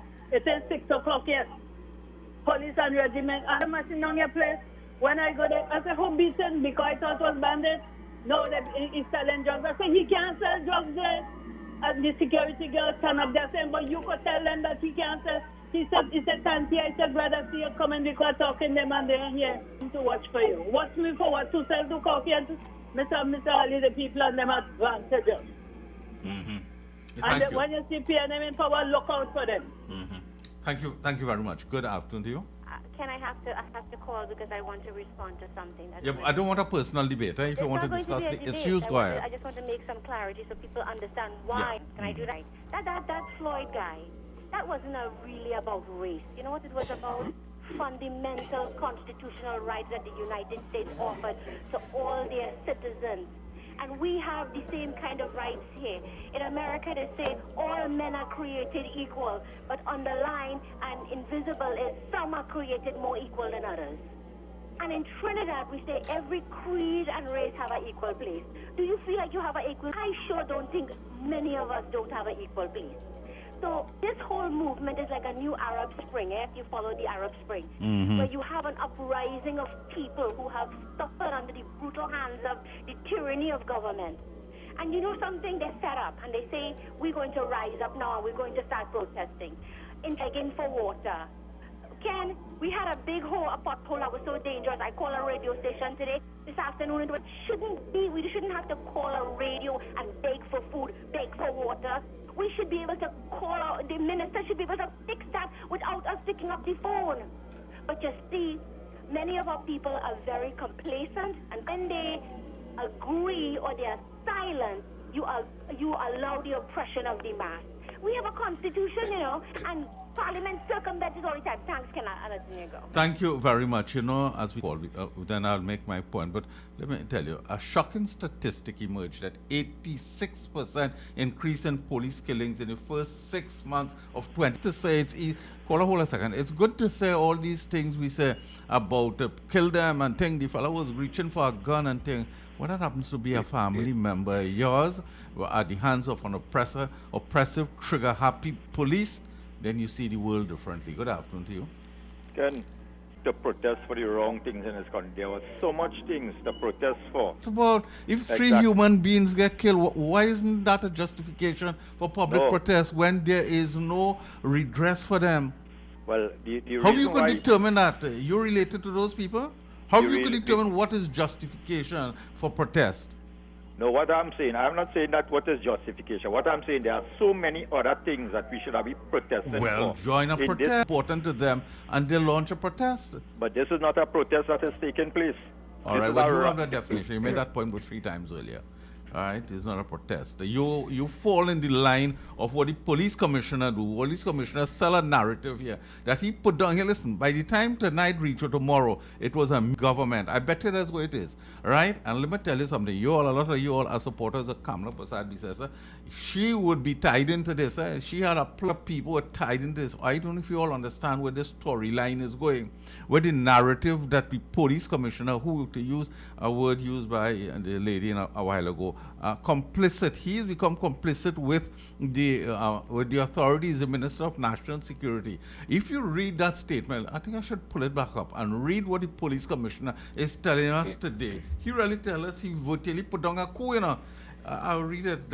Let you all understand what has happened. By the time the story spins out by tomorrow morning, it would be that Kamala up in the Laventil and some of these kinds of things, all their name tie up. Then you all would rush to Kamala's defense. Understand how the police and the government are spinning this story, and you all are falling, not everybody, and are falling for this narrative that they're spinning. This, as I see it, is a protest, is a groundswell. This lady makes the point very well, that research what is the Arab Spring. They were saying, to put it in street language, pressure is bus pipe. That is what is happening, and I'm not justifying the people's protest, but I'm saying if you kill people just so, and there's no justice, people speak out. Good afternoon. Good afternoon, Mr. Ali. Thank you for what point I was trying to make earlier on, but I wasn't so plain like you. And let me remind callers, so you remember when they said you saw Mr. Munilal in some criminals and so on? Straight heading for. That's why I'm asking for. I bet you by time tomorrow to find out where to tie Munilal into this. And the time once at other people. Then our callers will have to see it differently. I agree with you. The other come and say no, they're not going to come and refute this thing. Thank you. Yeah, I want to read what the commissioner start putting. For hours we couldn't find the commissioner today while all this protest was taking place. Now we say he arrests 72 people, a woman get killed. That woman got killed in Betham. We don't know how she died, We don't know how she died. Lady named Onella, some years old. There's another story emerging there. A woman was shot and killed today in the Betham. Nobody possible she was for pregnant. that. You understand? I want to read what Gary Griffith. Watch the news this evening. The news will all be about what the police commissioner says today and what the Minister of National Security. They put down, they quell a riot that was developing. I'll pull up Gary Griffith thing. You understand? So, not because it doesn't personally affect us. The police, this is the Guardian reporting, not me, The Guardian telling us a shocking statistic emerged yesterday of an 86% increase in police killing. I know police killing people in rural communities, people who, some people were probably breaking the law, some people break a traffic light, all kinds of things through the years, all kinds of police killings there have been. Today there have been 32 incidents. Of those 32 incidents have been 43 victims. All right, 43 victims. All right, compared to the same period last year, a 60% increase in police-related killings. This is what is happening under our eyes, and we're not dealing with it frontally, and we're finding all kinds of excuses, and we're running and we're adopting the narrative of the police commissioner and the Minister of National Security. Good afternoon. Even Mr. Kennedy. All the regular callers to this program, right? We have to have a get-together sometime, we have to arrange that maybe after the election. So meet one another to see, we just hear one another voices. And plus we have some people that call like once in a while. So we can... Okay, thank you. This commissioner said, this was a well-orchestrated plot by certain gang leaders in the hope to get national support when they commenced the plan to cause mayhem, fear, and destruction throughout the country.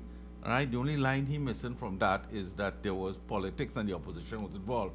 But the Minister of National Security had no fear about saying that. And I'll read his statement in a while. Now, the commissioner, who we couldn't hear for a long while there was protests up and down the country, hear him now. He's springing into action now. He said, this was wishful thinking, as it has only exposed who is the real saw it for themselves via the plan to destabilize the country and put some law-abiding citizens in harm's way. I don't know if that is where police commissioner must speak. In the first one, based on prior intelligence, mere hours before these criminal elements commenced the act, the TTPS was prepared.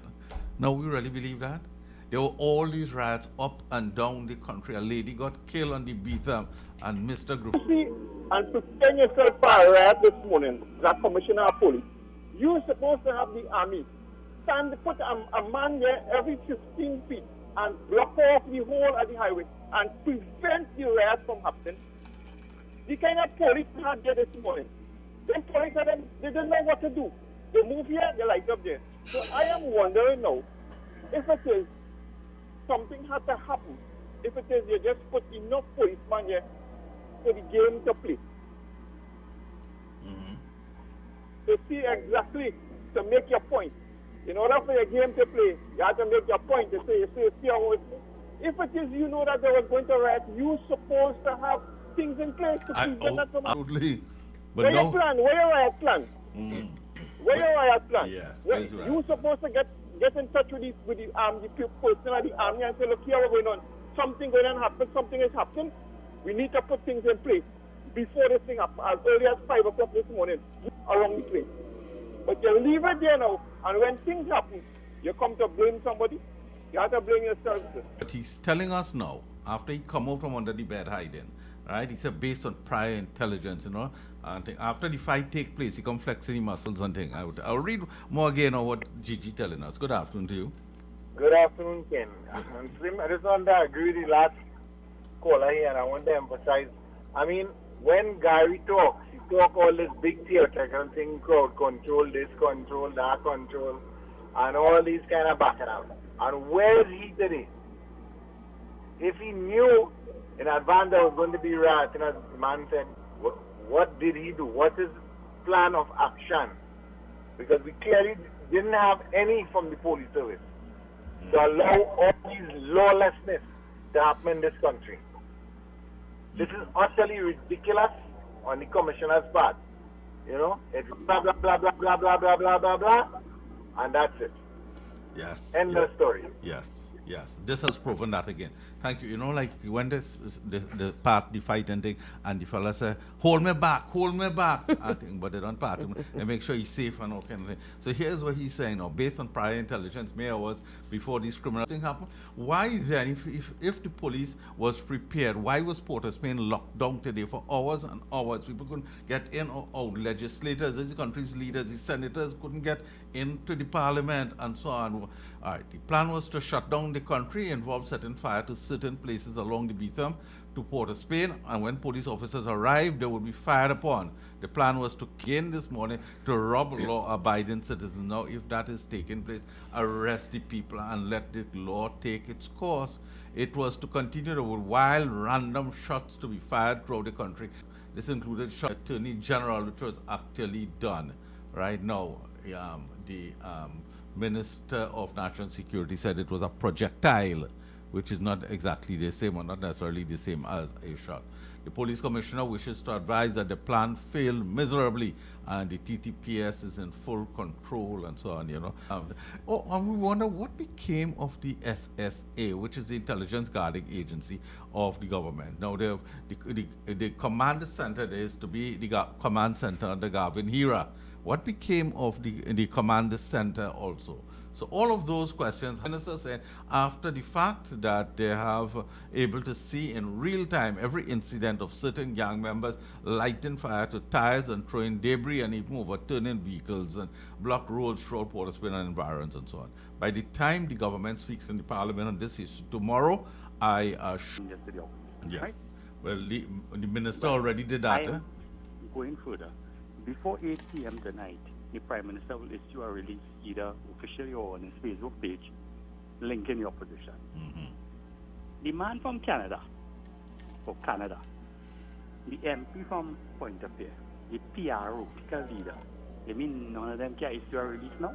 Yes. Well, how hard it is to go and issue a release, even if it's a WhatsApp, even if it's a 30-second video condemning the protest, supporting the police, and in the opposition absolutely. Well, the opposition, I try not to say much about them because they say things, but they can't take criticism, but they're very reactive. Even now they're not reacting well. So they're not even reactive.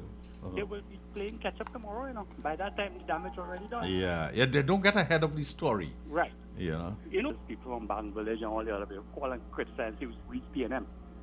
Well, I didn't think Bang Village ever said about me. But but that would be a fair. Some of your staunch people going to say we is PNM. Yeah, well, but listen, when that release is due by this evening and by morning, and the damage already done, then you'll see you'll get press release some kind about 30 pages long.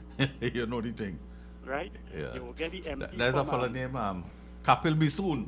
Let me give the man a little fame now. Let me call him. From Canada. You'll get the MP from Pointe-a-Pierre. Try to get onto every radio station and TV program to make a comment. Yeah. And the PRO will be reading from a prepared text. Yeah. Effective communications mean you get ahead of the curve. You announce a statement and you have speaking notes. All I keep saying, now is not. You can reach your audience within minutes. Yeah. Yes. If they want the PRO, the political leader or something, could call in your program and start the conversation. That's right. But they're wasting time in opposition. Yes, I wish them the best for the next 5 years in opposition. What can I say? That's it? Yeah, thank you very much. It's top of the hour. Let's take a break. We go until just before 6. We'll remind you 6 p.m. newscast. And then Mukesh is on and he changed the mood and he will play us some great music. I had a great time listening to him yesterday evening and I'm sure you did too. So we urge you, of course, to stay tuned and keep your dial fixed here throughout. There's no need ever to change it. We have great programming around the clock. So we take that break at top of the hour and we come back and take your calls.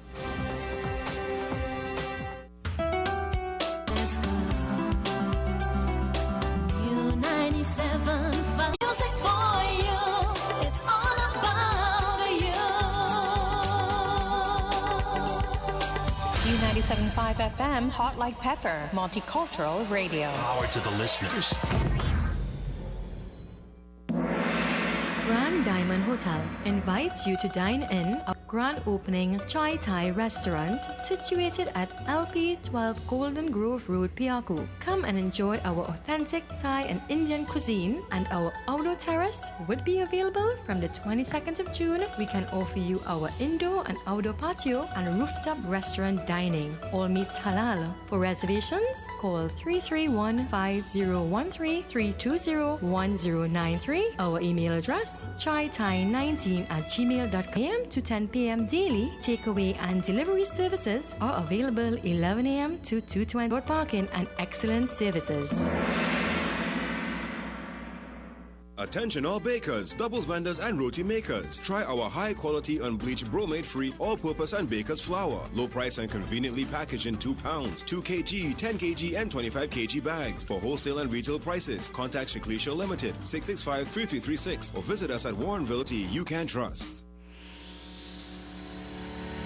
Kathy's School Spot Enterprises Limited, number 86 Pearville, opposite the TSTT Exchange in Mayaro. We specialize in all types of meats, dry goods, ice, LPG, gas, motor oils, stationery supplies, and photocopying. We also provide rentals of tents and chairs for your every occasion. Come in and take advantage of our specials at reduced prices on liqueur, wholesale and everyday, even on public holidays for your convenience. TT Post services are available here at Kathy's School Spot Enterprises Limited of number 86 Pearville, Mayaro, where our friendly staff will be.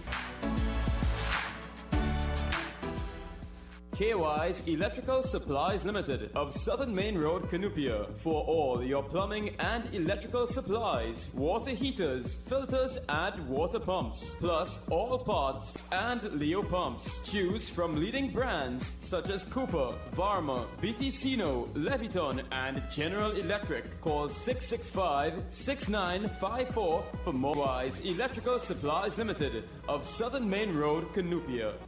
A&S Hardware and the General Contractors Limited of 107 Bonaventure Road in Gasparillo. For all your hardware materials from foundation to finish. Not forgetting all your needs. We have it all at A&S Hardware and the General Contractors Limited, located at 107 Bonaventure Road in Gasparillo. Just call Tiki Ali at 2180. A&S Hardware are wholesalers and retailers of plywood, an assortment of lumber, galvanized pipe, hollow section, and steel. Customers can enjoy special prices on white pine doors. Visit Eddie's Pharmacies Limited newest location inside JTA Supermarket, C. San Fernando. They offer blood pressure, blood sugar, cholesterol, and pregnancy testing, as well as all pharmaceutical products and over-the-counter drugs, along with CDAP prescriptions. Sagicor Caricare International Medical Card, Guardian Life Provider Card, and Republic Bank points are all of Eddie's Pharmacy Limited. RS Building, Rocha Douglas Road, Barrackpore, GN Building in Pinal, and C3 Center, current.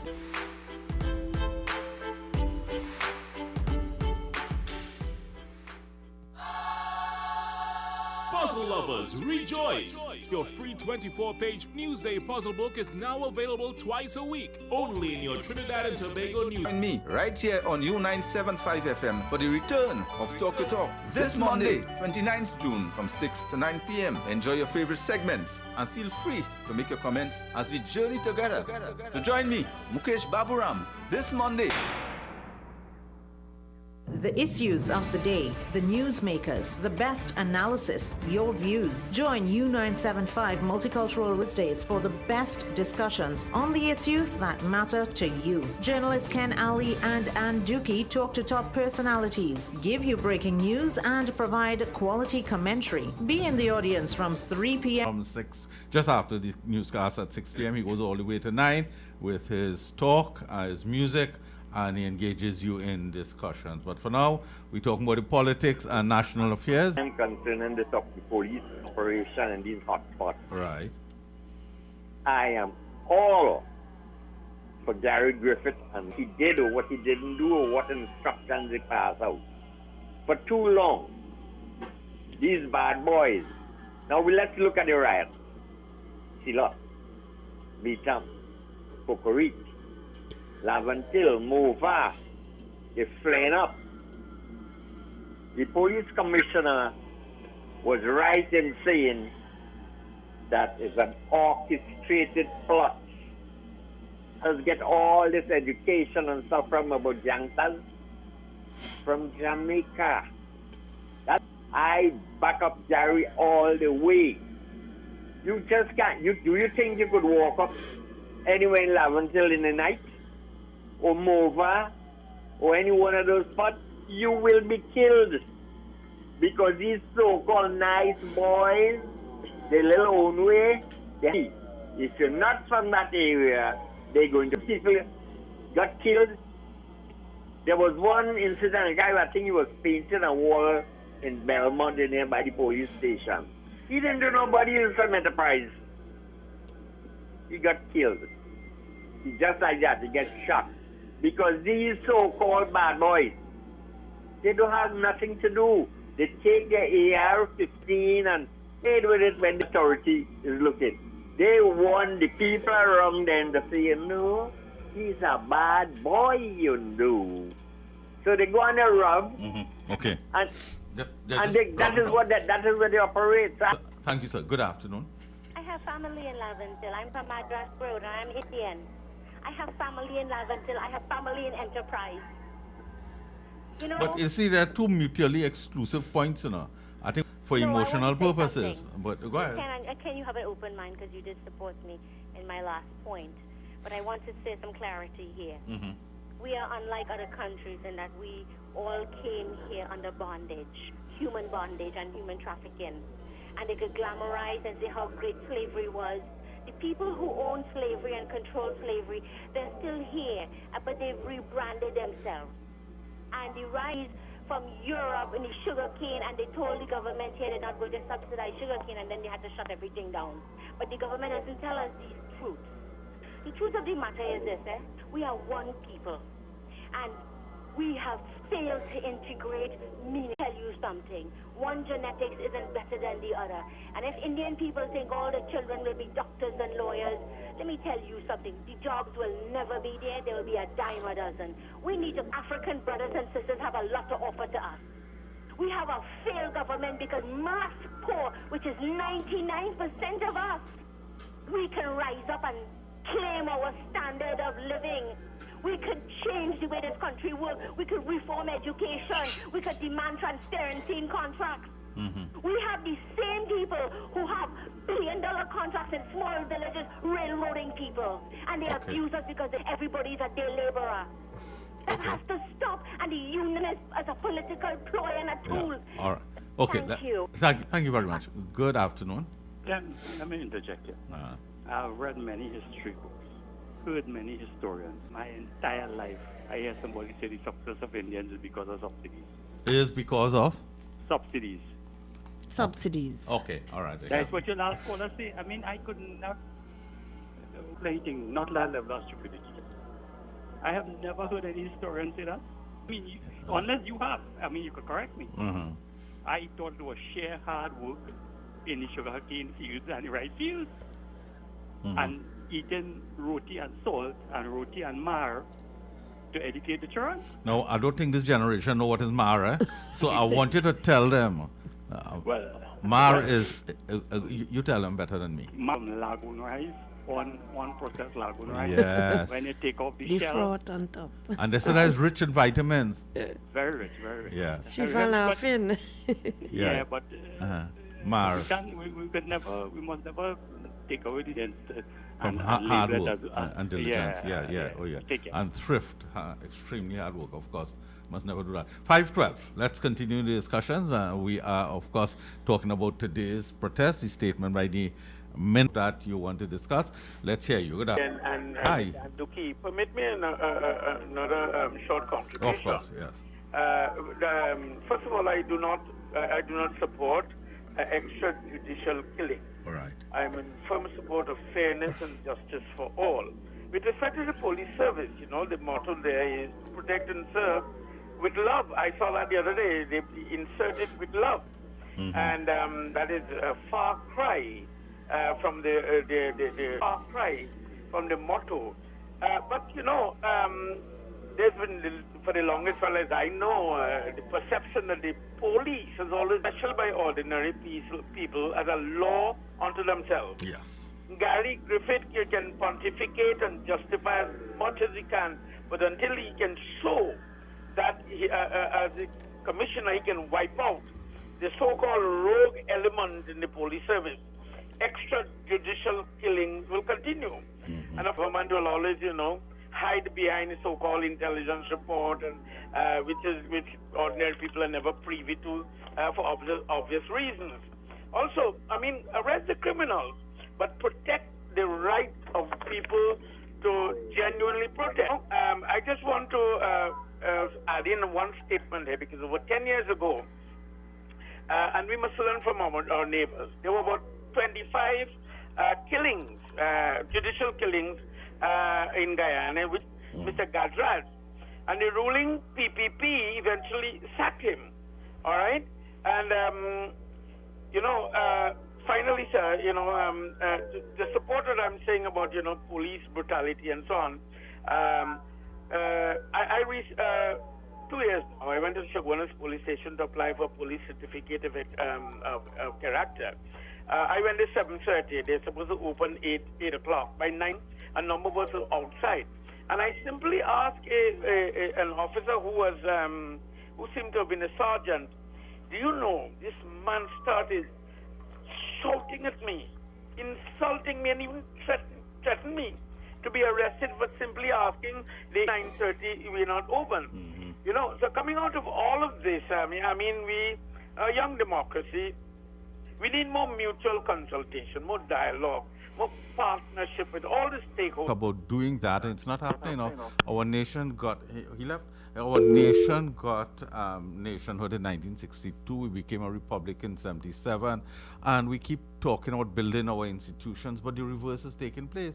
But I want to commend you, Pandit, for what you said. I think there's nobody in the world could disagree with you and some time and some basis to rebuild the system. Good afternoon. Good afternoon, Mr. Ali. Good afternoon, Anne, and good afternoon to all the listeners.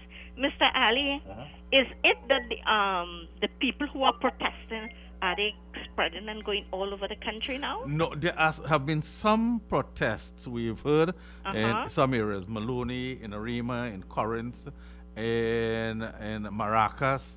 I didn't know there's protests up in Maracas. When is Maracas? I think remember, Mr. Ali, the protests have that long road, St. Joseph Road, going up there, where they have lots of but they say people are being paid. Who are paying them? But that's what the minister said, and that's the point of driving on and all afternoon. But give them a chance, give them a few hours again, and you would hear who pay them. All right, they will say I don't want to call no name. I understand. Right. I myself don't want to call any name to Mr. Ali. But Mr. Ali, you know who it is will do such a thing like that? Well, the point the commissioner is making and the minister is a clear one. They're saying that people want to destabilize the country. That's what they're saying. Now, take that to the end, to its logical conclusion. You know what they're trying to say. But Mr. Ali, we are not stupid. The thing is about it, we are a sensible people, and the thing about it, if it is the one, I don't want to call any name, because I might get into trouble, Mr. Ali. We all know when it is, if it is, the People's National Movement are being paid, Mr. Ali, come election, they don't set people because they are diehard. They will do exactly what it is, the stupid things. So these guys and them, they already bury already. I would like to know really, Mr. Ali, why it is in this COVID. They forget they had COVID. It's bad. Thanks. It is. Thank you very much. 636-7547-227-5739. Good afternoon. Good afternoon. Our problem in this country is too much stereotyping, profiling, and we talk about territorial. I grew up in Manipur, San Fernando. We were territorial. Navet boys come from Manipur boys come from Navet. Upper coffee going lower coffee is licks. Vista Bella come the coffee is licks. Coffee of Vista Bella is licks. And is licks. Woodland come like this we have evolved. By the interest of some people that evolution should not take place. We are the people who drive the force. We could blame all the politicians. The politicians do what they have to do to remain in office. They will use us, abuse us, and then refuse us. And we continue to be that way. And all we need to do is just run together. Right now, the situation here, this political, by the time it starts, there are people who look at this and make it political. And this is the problem here. I have heard you talk about this here, and you are quite right. We have to examine this thing properly and ask the question, how come our citizens, whether you suspect them to be criminals, bad boys, good boys, no boys, half boys, they are being shot and killed by the police. What is happening here? Find the reason for it and put it right. This is a country. We are people. We are citizens. And make this thing be okay by us. Thank you very much, again. Yes, we are a nation of law and order, right? And it has to be maintained that way. If these guys are guilty of something, arrest them and let them go through the legal process and speed up the justice system. We start to believe things changing in this country. So this photograph of the two Holding the rifle yes. Right. So somebody's stepdaughter, some minister, I can't remember too good, right? And then I will have trust in these people when justice are being served, right? Now these fellas and them, all of us they find it convenient to them to kill people. So I support in the protest. Yes, well, I like to say to that, and thank you very much for that contribution. I like to say one law for the rich, the other side to that, one law for the poor. Good afternoon to you. Even Mr. Kanali. Hey, good afternoon. One way I get to open plenty doors, man. What that caller really deal with, a police officer, senior police officer was charged, right, in a car park by. I don't know for a senior police officer, it was so, but that thing was real dumb, boy. A simple thing, you will park in a place where he wasn't supposed to park. They talk to him, he take his vehicle, and when he try to reverse, he bounce the person's car where the park behind. When he finished bouncing the car, when they asked him, they call the police when they asked him to produce his certificate of insurance and license. Now, he refused to produce it. And I signed for a senior officer. That was so dumb and foolish. And then we'll get details about the news later. I know these are the things where I'm being embarrassed about, because I mean, the simple thing, I mean, I sure if you bounce a guy, come and sack and you tell the guy, you'll know by carry by the street now, you're employed, you're getting a salary. I mean, and that kind of conduct as well, I mean, on the common. I know we want to try to encourage other officers not to really follow that sort of conduct, because, you know, it puts so much pressure on you as the police and the whole service and everybody by when you misconduct, which was totally unavoidable. I mean, if you mean insurance, I mean, you're working, you can tell the man, I'll buy your gun, I show you the following mind, if I make an argument and pay him the money or this, whatever. And then it was so disheartening today. Later we'll get it for, yeah, we know, we're going to try to really, you know, and as while we're on these airways to try and encourage the other officers as best as possible, not to really let these simple things throw them off track and put such a stigma on them. Because in order to do one bad thing, everybody is paid. You don't matter, you do 99 good. It's trying all the efforts of all those that trying to make the thing look good, man. Yeah, thanks. Yeah. I am going to get the details on that, but you know, the thing about police pulling rank, as police, you know, I don't think that is as dominant as it used to be. I think something that changed a lot of that is these modern phones, you know, where you could record you and so on. And the era of Burroughs, Randy Burroughs would not have been able to do all these extrajudicial killings if there were smartphones in those times, when they could have taken pictures and so on. Remember him and his flying squad, which killed a lot of people. Now they were seen as bad boys, and they may have been bad boys too.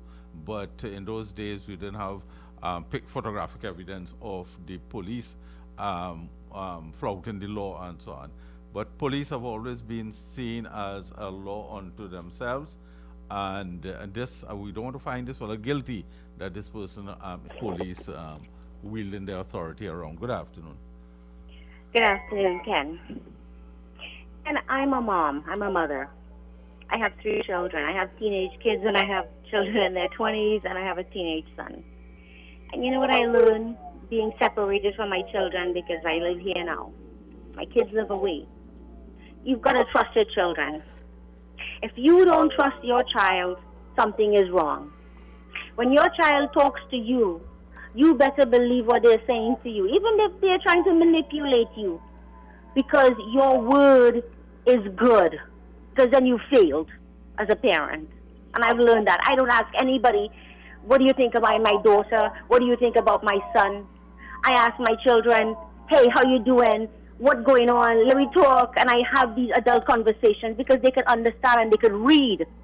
When my daughter tells me I'm stressed out, I'm like, hey, what's going on? Why are you stressed? Tell me. And if she says, well, this is going on, that is... So many people abusing their own children, pinching them, squeezing them, hitting them, scolding them in public. And you know what I say? When you see people doing that, because we are not getting the people we need to rise up and take a responsibility, because they don't have access and standard of living. No jobs, nothing. And it's corruption to the top. And you know, this protest, I hope all of you who listening, and Ken, you are very intelligent. I love listening to your radio show. I came to this country, I've been hearing your voice, and I love listening to you because you're a smart man. You're very intelligent, even though sometimes, you know, you're kind of biased, but I was like, okay, whatever. I am too. But the truth of the matter is, we've got to change how early education was Kamala Bissessa. I've never heard anybody talk about early education. In schools, partnerships with people who have a little land and they want to create a child care center. We have to start thinking like that now, because this COVID virus is going to be worth a lot of money. And by the time the vaccine comes to us, it will be worth so much that only the rich people will survive and the poor people will die. And that is a matter of poor villages and the small emerging businesses that never could get to see the light above the water. And I say to the Chambers and the Minister Embers, why you turn your back on the poor people? Shame on you. Okay. Thank you, Ken. Thank you very much. Now, I want to go back to, and we're taking your calls until just before 6, when, of course, Mukesh comes in at the top of the hour. This Graves, she's 30 years old. She was standing alongside the Beetham Highway today, and she was shot. Now, it is not clear how she was shot. The next thing, they find the lady on the ground bleeding. They take her to the hospital, and you know the story. She died. How did she die? Was she a victim of police shooting? And this matter has, well, that is one side of the story. The other side is that it is a natural outpouring of frustration by people who are seeing the oppression of poor people, of people who do not have access to the system. Whether in fact these guys are guilty of an offense or not, they deserve justice, right? And any day, anytime we find to a police commissioner who is always high-strung. You heard that statement? I feel I should go back and read parts of what he's telling us, and look how that is going to dominate the newscast again in the evening newscast, and that is going to be the new national narrative over the next day or two. So the genuine issues are going to be caught up in what the authorities again take note of what is happening, and inevitably this is going to become a national political issue. And one of our callers reminds us that the fact that the opposition has not going to point fingers at the opposition. The opposition hasn't issued a statement yet on this matter. Good afternoon. Where's the PRO of the opposition? Oh, I wish I could answer those questions. You know, we've been asking the PRO to send us candidates so we would know who is something. That's another waiting a certain day for that to happen. Well, they might wait out. They might wait out. I don't know. You'll get killed today. Oh, Nella something? Nella, I call her name just Whatever it is. Graves. Right. A few years, was it year or year? When they had the Bacchanal and Carnage, and the 14-year-old got shot. But they couldn't pinpoint who did it at the time. Where they say the police shoot the girl, and other people say they'll get shot by a stray bullet from somebody. Yep. So it might end up being one of the same thing. Yes. Damage. I never remember the time when Patrick Manning said a woman who got killed, she was hanging out at that movie place, Movie Town. So why didn't pass that on? And then they arrest a man named Small. You remember that? Yeah? Yeah. So why didn't pass that information on to his successors to deal with the situation? Because Thor was there already. Understand? And now. Yes. All right. Okay, everybody likes a good story. So this one, I've been talking about this Chimuk thing, but apparently they find a peaceful solution between Chimuk and Morva. Now, the delivery van went down there to make deliveries on Monday, and it was robbed. That was yesterday. So I think they make peace. They paid the money and all of that, because people looking out for the little current roll and thing in the evening, and you know the hops bread and thing. So a couple of fellas make the thing bad, and so on. So they have. Here's what somebody said, right? Who is this speaker? Today we were summoned by the community of Second Caledonia for a personal apology for the situation and to reimburse the funds. I think that is a statement from the bakery. So that's a nice gesture. Chimuk is saying so. And right, this bakery shall resume supplying its products to the shops in the community of Second Caledonia and environ. So that's good that the people came together, and let me tell you, Chimuk has done a lot for that inner city community for a long time, and that's why I'm placing a high premium on this story. It says the decision is not about revenue; it is hoping in and for the best of humanity, trusting in people's word and in their intention, coming to understand what we as an organization mean to fellow citizens. It is having better and want to do better. It is believing that amends can be, right? And so on, and all of this taking place at a time when all these protests and so on. So it's a nice story, and so on. So, and the short version is the bread van will be making it spin back again. So all those who like, you know, currants roll. Yeah, well, I still like say you. currants roll. But other things, you like your pastry and so on. It's nice, you know, when the bread van come around by you, and all you do is just walk out. And she just walk out and you say, I feel for this today, I feel for that, and then you don't have to go and park nowhere and so on. Good afternoon to you. Hello. Yes. Good evening, Mr. Kennedy. Good afternoon. The bread van? I want to say something about You know, the bread van has come to Sanko Road? Whoever that gesture, Uh-huh. those are the gestures that we want in the community when the younger people play the food. All right. And I say, I really admire that gesture. And I whoever find so. squared it needs to come out in a leading way in the community and squarehead more gestures like that and those areas like that. That is all I want there. But now that they say all of that, what nobody do encouraged the you... behavior. Just did it now. You know, he didn't rebuke them anyway by the police. So, you know, they came back and brought back the money and Yeah, stuff. yeah. And, you know, I really admire that gesture. I know when things go good, you know, we must praise them and we give them. That's a plus. Like the next morning, I march back in the priest. That's like they see someone in partner. Because my home don't have a partner hide a pencil in the bag, so he do the same thing.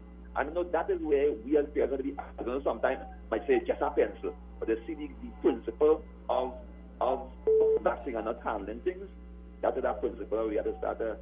Yes. And I know we see a difference with the people the young that are ahead of us. Yeah, for example. And that's what makes this a wonderful story. I applaud the people, and I also applaud Chimuk.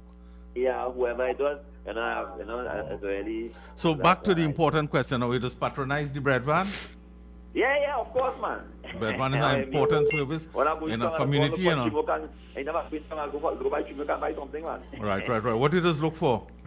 Huh? What do you buy? I like the cholesterol. You what? Cholesterol. Yeah, oh, yeah. Good. Well, that's good. The drops. Yeah. And of course, when I take up some bread. Yeah, of course you have. Yeah, you must have bread with it. Yeah, that's right. It's part of our culture, you know. It's part of the folklore for people. 636-7547-227-5739. We go until just before 6 p.m. He's already here with us. Mukesh is preparing for his show. 6 to 9, great music, great talk, and of course, we would want you in on the discussions. Good afternoon to you. Ken, good afternoon. A perfect example of a family-run business. A That's mother right. and her children, and I will tell you something. We have a nice, good coconut bake. Right. You patronize them? Yeah, man. I know the people. Yeah. I've been at the bakery. I went to the family. Yeah, they're nice people. The guy used to be the mayor of Port of Spain for a while, you know. I think it's Robert Chimuk. He died. He died? Yes, right, he died. 2010. His wife and children kind of know. Oh, right. Like the lovely people. You're absolutely right. They've serviced you. And they have not moved. They're in the inner city. You're right about serving the people. Yes, that's right. That has been their objective, their motto, their operation, everything, and the family stick together, work together, and serve the people. Yeah. We commend them. You're absolutely right. We have an outlet in Koki. Oh, really? And they have a long track record of serving the people. And I commend them for their commitment to the community. Good afternoon to you. I don't agree at all. With you. It's something that you know what I'm talking about now? Go ahead. Every punish it first. Don't go and say because I do something. Yeah. You mean the people who well, the police should take action if there's need to take action. Let them take action. But you do it again. Well, you're right. But they're not punished. Yeah, that's true. Yeah, but this is outside of those who did the crime, eh? This is the community reaching out now. Yeah. Well, come like in January. Like in China. Oh, right. Oh, it's 2000 people think away. He always do that. Yeah. Okay, thank you. I wasn't suggesting that legal police action shouldn't be taken. I was commending them as a good corporate citizen, and I was commending the community.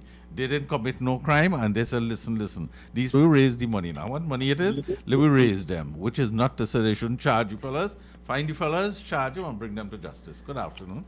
Ken, when I went to school in Cuba, there was a bakery in Cuba on Lynn Street called Pedro Bakery.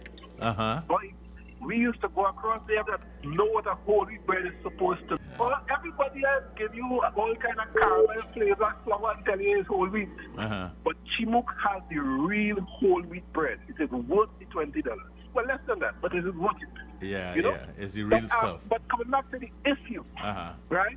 One thing we must understand in these communities, and these communities must also understand, that the people who come to service these communities cannot be attacked. In fact, no one should be attacked. Yes. Right? Yeah. And I would also like to see these communities and all have their little family nook and crannies also.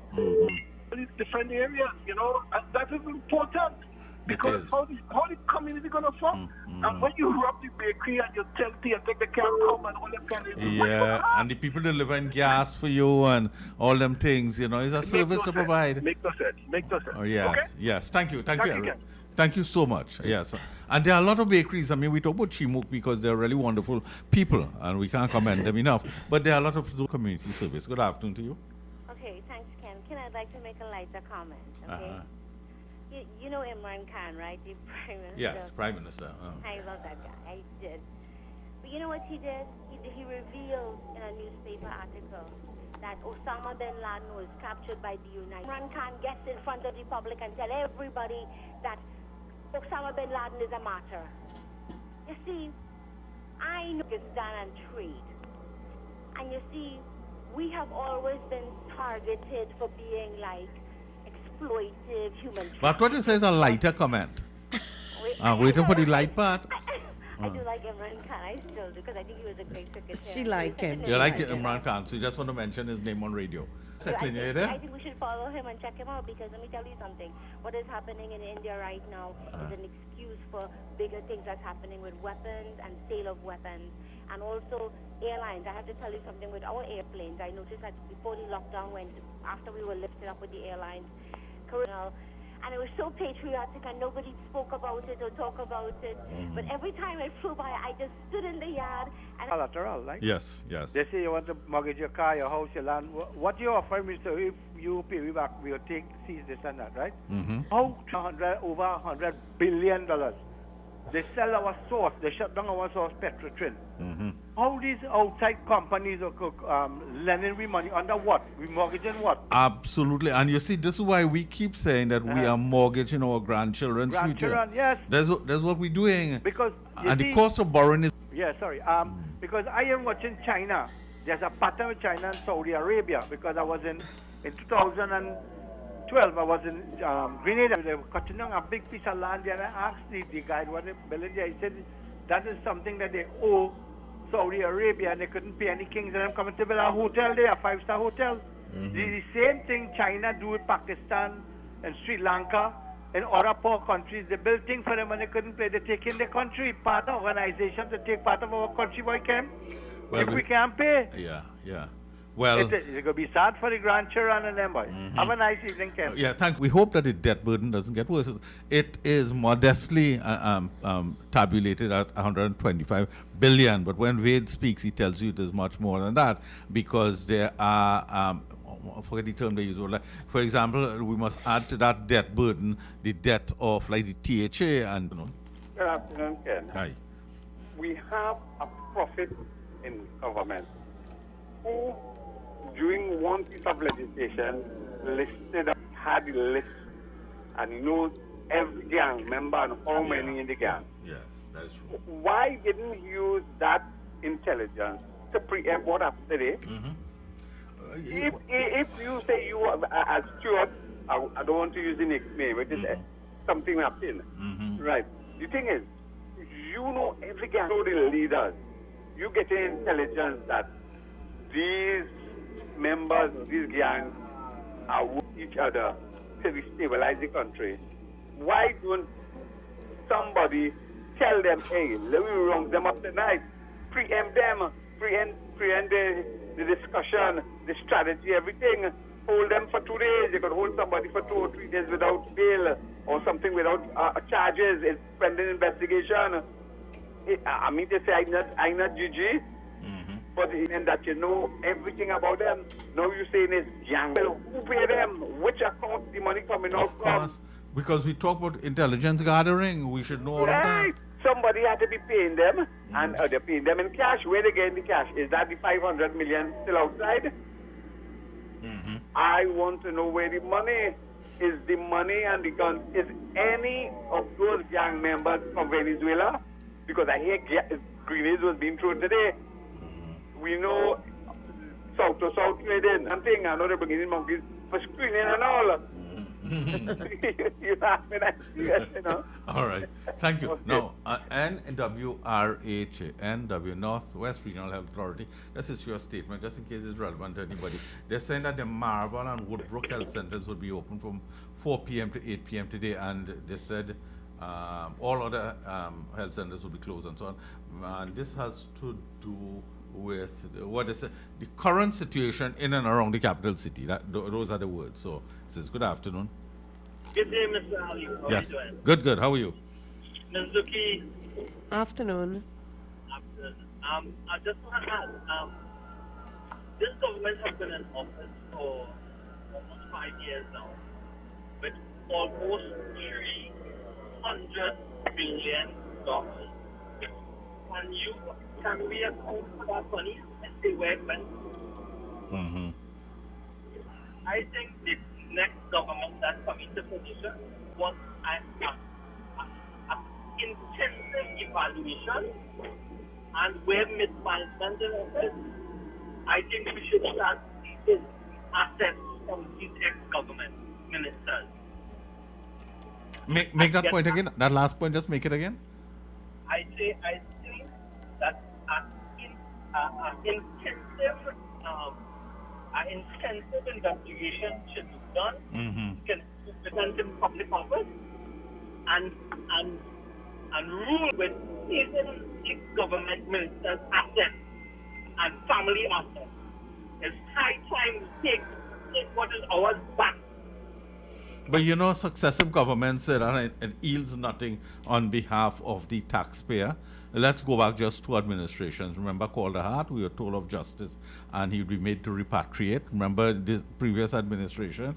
So who at the end of the day remains the laughing stock? We continue to hear about. Good afternoon to you. Yeah, good afternoon, Ken. And Hi. with respect to a press release by the PRO of the UNC. Oh, okay. And you were predicting that by tonight, the blame would fall on the opposition. Mm-hmm. But I think it has already been done by the Attorney General. It has. Check your messages. I think I sent you something relevant to that. Oh, good. I would look for it. Yeah. I would look for it. Yes, thank you. And if there is a statement from the UNC coming to an end, I would like to read it, or certainly we did talk about the UNC and all of this and so on, and the allegation and so. Good afternoon to you. Ken, and Hi. after a rough evening, I must say, I think we the listeners deserve something on the lighter side. Let me just tell them something. So It's not a joke, it's a fact. Oh. I went to Paramin in a Roman Catholic cathedral many years ago with a friend to tape some parang, and it took quite a few hours, and I came outside and asked him, where are you at? And the fella said something, he said it very nice. He said, boy, me and no, but I think they call him Bert. Uh-huh. That's as much as he knew about the representative. yeah. Okay. Are you there? Okay, he left, yes, up on the hills in Paramin. A pundit going to hear para. Yeah, record para. Yeah. And he's a multicultural pundit. And that is where they grow all this Sive and seasoning. All the seasoning vegetables, but it is way up on the northern range. Really. Okay. Good note on which to end. We are heading up to the 6 p.m. hour. It has been almost 3 hours of very spirited discussions. We've enjoyed it very much with different sides of the issues, and we love to hear all sides. We are going, we have the 6 p.m. newscast coming up. Mukesh is up, and of course, I imagine he would pay tribute to Sam Budram. We have done that throughout the show. We want to do that again. He's standing classical and a chutney singer. He inspired a whole generation, more than one generation, 2 generations of singers. His generation and the one that followed him. I think Anne was telling me that a chutney singer had done a duet with him, and so he wanted these young guys. So he was called the Lion of Komoto because of his tremendous singing ability, his resourcefulness, and of course his simple style. He was really a likable person, and so on. So we want to again pay tribute to Sam Budram. But let's take this call with you. Can you have the opportunity to Paramin? Uh-huh. There's a river that flows on the mountain. Man, you get into that and that water comes at that speed. I could imagine the speed of that. Clear, crystal clean, cold water. Yeah. When you come out of that, you're trembling, you know. And that could take you down at a million miles an hour too. Yeah, if you get caught up in that, it takes you down at because it comes straight off the northern range, really. Yes, indeed. Okay. Well, we're heading up to 6. Vade comes in, Vade Seram talks economics, and he's going to have a colleague in which we're going to talk some business and so on. We'll give you some more details on that. And on Thursday, and we have a gentleman coming to talk NIS. We have been, our listeners have been asking about that. So NIS, an official, a knowledgeable person on the somebody national... with 30 years experience. 30 years experience, yes. So a national insurance scheme, if you have your NIS questions... You have questions, have them ready. Have them ready. Thursday from 4 p.m. From 4 Just p.m. after the 4 p.m. NIS expert coming here, and we turn the mic over to him and to you.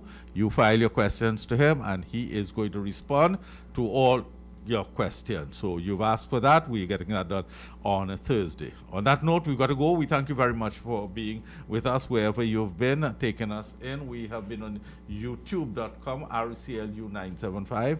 We thank our colleague Shiva Parasram for that. We thank those who have taken us on. The others, of course, we have, if you were on 975radio.com or on the dial 975 FM. Thank you very much on behalf of Anne. We thank you for being with us. We plan to do this again tomorrow, but of course Mukesh comes up at 6, and Kenrick and Nicole Duki from 6 a.m. tomorrow.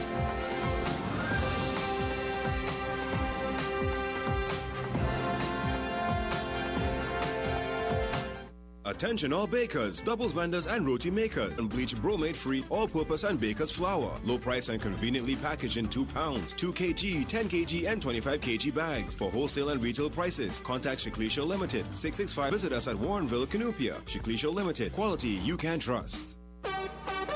For quality items, visit Super Quality Supermarket of Endeavour Road, Chaguanas, and Trin City Industrial Estate in Trin City, as well as Quality Cash and Carry Supermarket, Cuba Car Park, for all your grocery items.